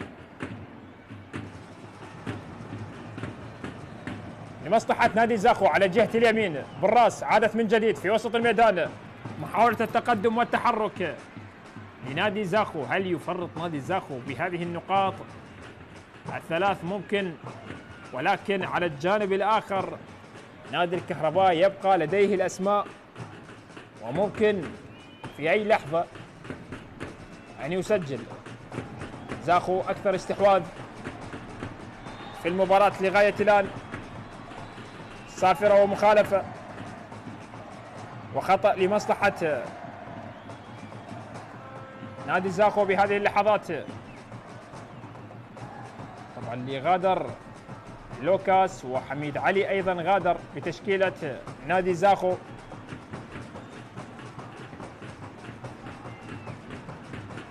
كرة من جديد، حديث عن سجل الهدافين. شيرزود تيميروف متصدر الهدافين ب 23 هدف، ويأتي خلفه طبعا ليونين أتيبا وفيديليس كوكو وعلاء الدين الدالي. ولكن الآن دخول لآليو آدم سيشترك بهذه اللحظات. آليو آدم سيشترك بهذه اللحظات في تشكيلة نادي زاخو بهذه اللحظات، ويغادر محمد علي عبود ويشترك قميص 26 آليو آدم يشترك بهذه اللحظات. هي الورقة الرابعة لتشكيلة زاخو في اختيارات المدرب الكابتن أيوب أوديشو. كرة لمصلحة نادي زاخو على جهة اليسار، تلعب الكرة أمامية في وسط الملعب بالراس والإبعاد. كرة لا زالت من جديد، تقدم يأتي لمصلحة أبناء الخابور. هذا تقدم لمصلحة زاخو بهذه اللحظات. فرصة ومحاولة لصولة، محمد صولة مع أسامة جبار. كرة عن طريق محمد صولة، ممكن لعب كرة عرضية داخل منطقة الجزاء والإبعاد من عباس قاسم. كرة عادت من جديد لجابي كيكي لمصلحة أسامة، عادت لمصلحة نادي زاخو. محاولة المرور، الله على لمسة رائعة جدا. حديث عن محمد صولة الذي سبق وأن احترف في القادسية والعربي الكويتي، كذلك مثل المحرق البحريني، وكذلك مثل الخليج السعودي. لصاحب الهدف الثاني محمد صولة المحترف الليبي. شوف الله، حركة مهارية ممتازة. 75 دقيقة نلعب في آخر ربع ساعة متبقية في نهاية هذا اللقاء. تقدم لمصلحة أبناء الخابور لفرسان الشمال. أصحاب القمصان الحمراء يتقدمون على أصحاب القمصان البيضاء. الكرة من جديد لمصلحة نادي زاخو. أسامة جبار يلعب الكرة بشكل ممتاز وذكي، ولكن خروج ناجح لحارس المرمى في الكرة الماضية علي خالد، والكرة مرت إلى خارج أرضية الملعب إلى تماس بمبدأ الأمان. كرة عادت لمصلحة نادي زاخو. علي وآدم لمصلحة نادي زاخو. أحمد إبراهيم على جهة اليمين لمصلحة نادي زاخو. هسه نشاهد هدف ثالث يأتي لأبناء الخابور بهذه اللحظات. تمريرات في ساحة ملعب نادي الكهرباء. حاول نادي زاخو في هذه المباراة. حديث طبعا عن آخر مواجهتين بين الفريقين انتهتا بثلاثية لزاخو. حديث في هذه الكرة لا زالت خطيرة لمصلحة نادي زاخو، ولكن أقرب عند حارس المرمى. يعني آخر مواجهتين بين الفريقين انتهتا لمصلحة نادي زاخو بثلاثية في أيام الموسم الماضي وذهاب الموسم الحالي، وكلتا المباراتين يعني كانتا في بغداد. هذه آخر مواجهتين بين الفريقين كانت لمصلحة نادي زاخو بثلاثية، لكن هذه المرة نادي كهرباء سجل. المباراة لا زالت بفارق الهدف بهدفين لهدف لغاية الآن. الكهرباء لا زال يحاول. كرة مرت إلى تماس لمصلحة نادي الكهرباء بهذه اللحظات. الركنية بهذه اللحظات أو هي لمصلحة نادي الكهرباء. رمية جانبية. كرة اللعب أمامية داخل منطقة الجزاء. هذه محاولة لا زالت خطيرة لمصلحة نادي الكهرباء. محاولة المرور ولكن كرة عالية داخل منطقة الجزاء. هذه فرصة ومحاولة لمعادلة النتيجة، ولكن الكرة مرت إلى خارج أرضية الملعب عن طريق روبن أكوا المحترف الغاني في الكرة الماضية، ولكن مرت إلى خارج أرضية الملعب. شوف هذا الاستلام، الصراع والتغطية الدفاعية والتسديدة التي مرت إلى خارج أرضية الملعب. مرت خارج أرضية الملعب. آخر مواجهة بين الفريقين هنا على هذا الملعب انتهت بفوز الكهرباء. إن آخر مواجهة بين الفريقين التي كانت هنا في هذا الملعب انتهت بفوز الكهرباء بهدف أمور فيصل، وهي آخر مواجهة انتصر بها الكهرباء. ولكن اليوم نادي الكهرباء متأخر بهدفين لهدف. كرة من جديد لمصلحة نادي زاخو. تلعب الكرة أمامية ولكنها طالت، مرت إلى خارج أرضية الملعب. مرت إلى خارج أرضية الملعب. آخر مواجهة كما ذكرت في ملعب زاخو بين الفريقين انتهت بفوز الكهرباء بهدف. كرة أمامية. حاول الكهرباء في الدقائق العشرة المتبقية من نهاية هذا اللقاء. هذه كرة خطيرة، فرصة التعادل ممكن، ولكن التدخل بالخبرة للكابتن أحمد إبراهيم، والكرة مرت إلى خارج أرضية الملعب إلى ركنية. ركنية لمصلحة نادي الكهرباء. الكهرباء يحاول بهذه اللحظات بهذه الدقائق من هذا الشوط، يريد معادلة النتيجة لمصلحة نادي الكهرباء. تلعب الكرة عالية، محاولة المرور لكنها الكرة كانت خاطئة. عادت من جديد لمصلحة نادي زاخو. في الأخير مرت إلى خارج أرضية الملعب إلى رمية تماس.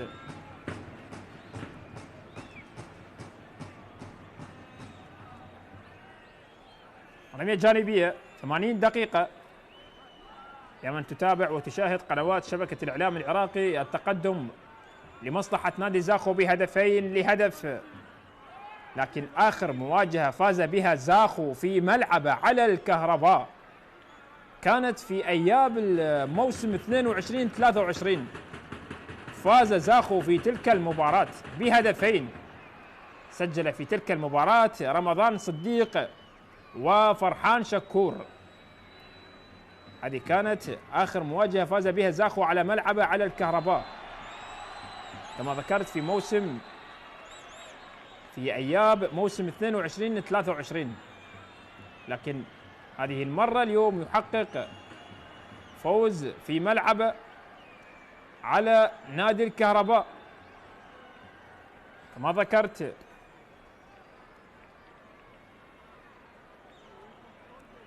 الحديث عن نادي زاخو في ملعبه لم يتمكن من تحقيق الفوز على نادي الكهرباء في آخر 5 مباريات. في آخر 5 مباريات هنا تبديل في تشكيلة الكهرباء في هذه اللحظات. يشترك في تشكيلة الكهرباء تبديلين بدفعة واحدة في تشكيلة نادي الكهرباء. ياسر ناجي اشترك، وكذلك حسين جاسم وياسر ناجي،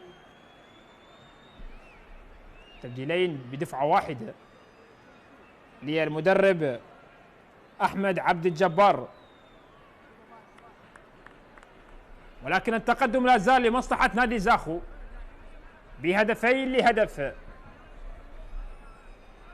شوف هذه كرة الهدف الثاني لمصلحة أبناء الخابور. الله على المرور، وهذه التسديدة، الله يا محمد صولة، وضع الكرة باقتدار بثقة عالية على يمين حارس المرمى. وهنا ردة الفعل، الله على هذا المدرج، الله على هذا الجمهور، على جمهور زاخو، على عشاق أبناء الخابور، وفرحة لمحمد صولة بهذا الهدف الجميل بسمفونية رائعة عزفها أبناء زاخو في هذا اللقاء.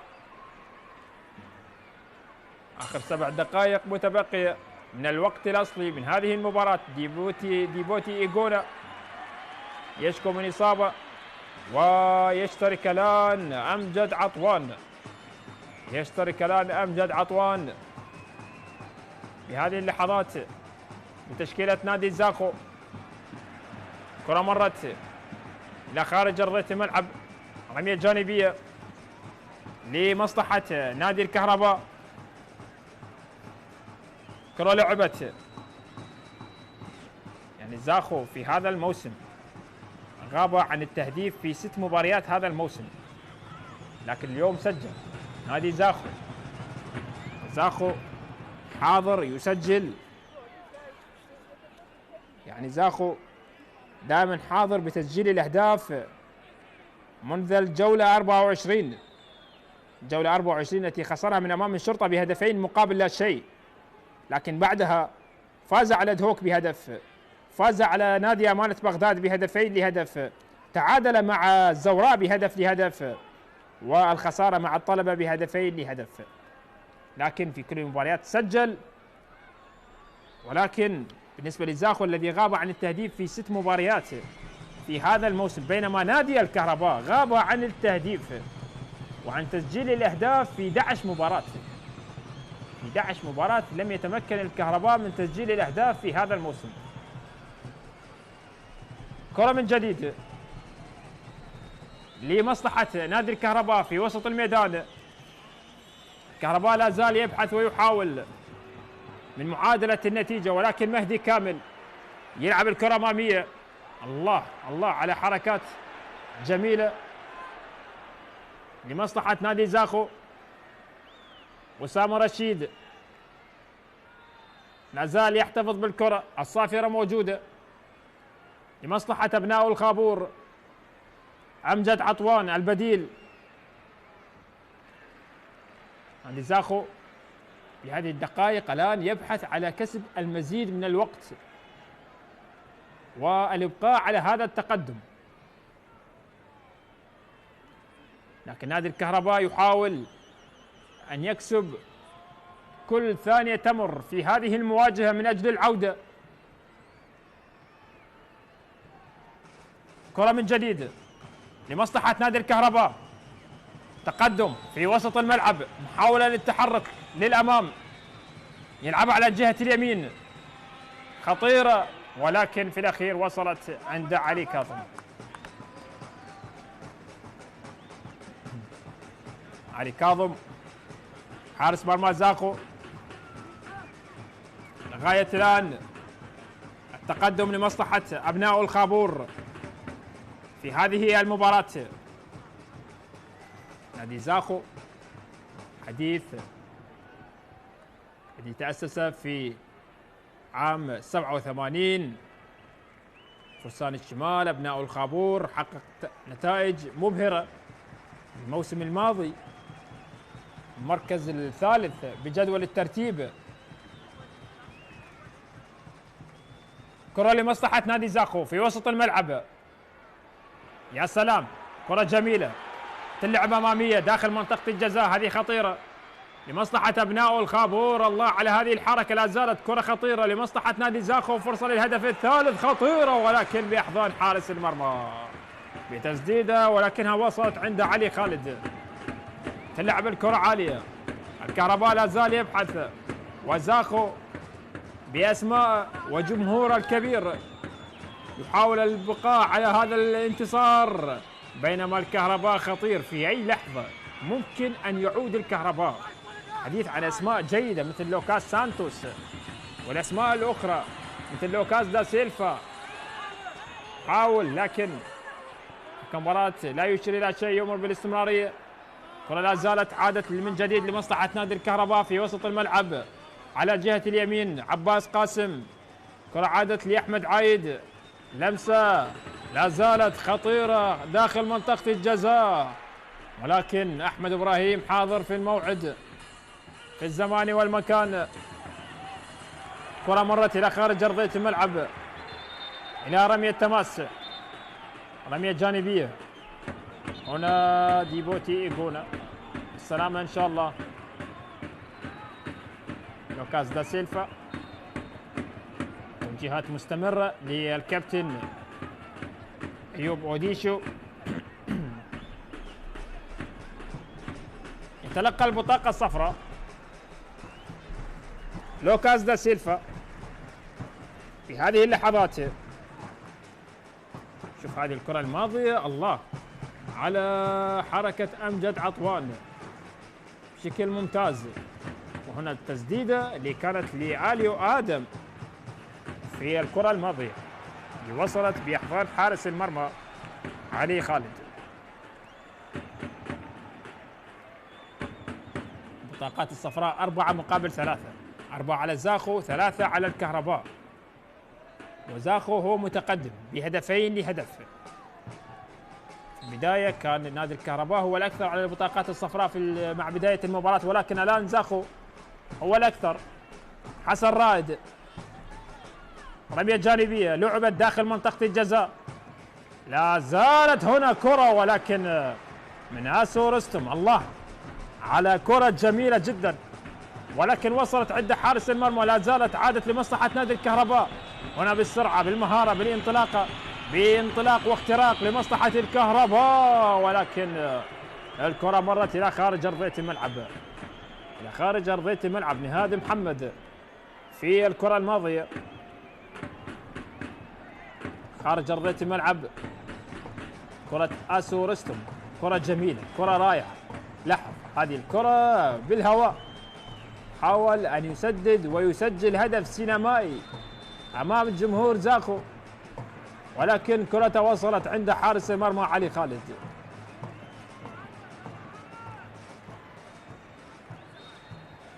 آسو رستم من الأسماء المميزة في تشكيلة زاخو.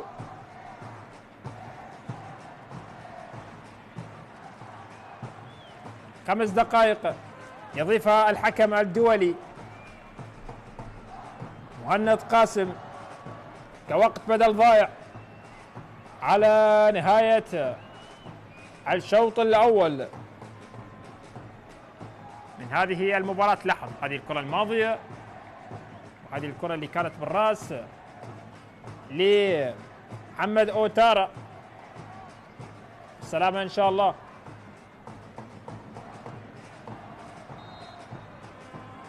هدفين لهدف في نهاية هذا الشوط لغاية الآن في نهاية هذه المباراة.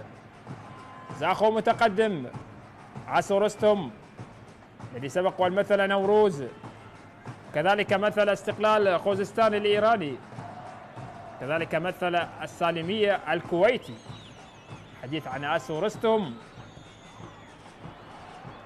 كرة اللعب عالية من جديد، جابي كيكي على جهة اليسار إلى رمية جانبية لمصلحة دا سيلفا، لمصلحة نادي الكهرباء. حسن يشاهد عودة تأتي في نهاية هذا اللقاء، هذه كرة بالراس ولكن من نهاد محمد بالراس وصلت عند حارس المرمى علي كاظم. التعادل 1-1 بين نادي القوى الجوية وأربيل، بينما هنا التقدم لمصلحة أبناء الخابور بهدفين لهدف. كرة في وسط الملعب لمصلحة نادي زاخو، كرة أمامية حاول للتقدم، عادت في وسط الملعب لمصلحة نادي الكهرباء. سنلعب حتى الدقيقة 95. كرة مرت إلى خارج أرضية الملعب، رمية جانبية لمصلحة نادي زاخو في هذه اللحظات. جدول الترتيب القوى الجوية متصدر لغاية الآن ب70 نقطة، وخلف الشرطة وأربيل والطلبة والزوراء والقرمة سادسا، وزاخو سابعا لغاية الآن ب50 نقطة. زاخو بعد هذا الانتصار سيصل إلى النقطة 50، بينما نادي الكهرباء سيبقى في المركز السادس عشر عند النقطة 30.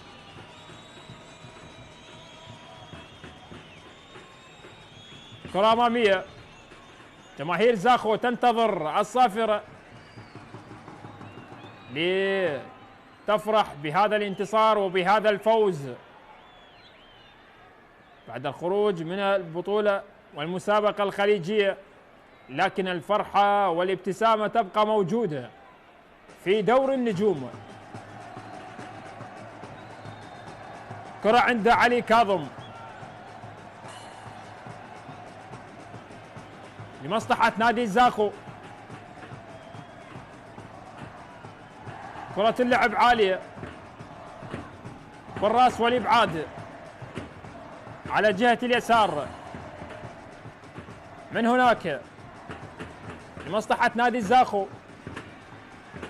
الجولة القادمة جولة 31 يوم الأحد إن شاء الله، نفط ميسان بمواجهة الشرطة، القاسم بمواجهة نادي القرمة، وأمانة بغداد بمواجهة الزوراء، بينما ديالى بمواجهة الموصل.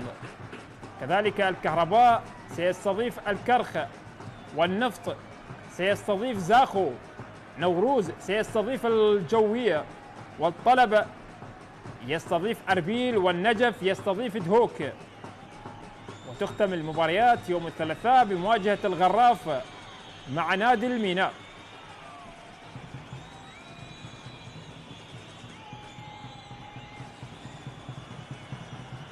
كرة لمصلحة نادي الكهرباء، خلاص هي الثواني الأخيرة قبل صافرة الختام. كرة اللعب من جديد عادت لمصلحة نادي زاخو، عاسو رستم يحاول الانطلاقة، لعب كرة طويلة أمامية يحاول الوصول إليها، عادت لمصلحة عباس قاسم، لمصلحة نادي الكهرباء. تلعب الكرة عالية بالراس في وسط الميدان، التقدم، ولكن الصافرة والمخالفة والبطاقة الصفراء. البطاقة الصفراء في نهاية الوقت بدل ضائع تأتي على لاعب نادي زاخو عليو آدم.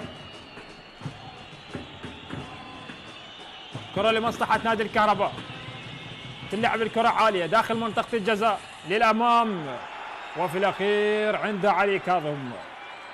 علي كاظم يؤمن على الكرة في الثواني الأخيرة، وانتظار للكابتن أيوب أوديشو لصافرة الختام.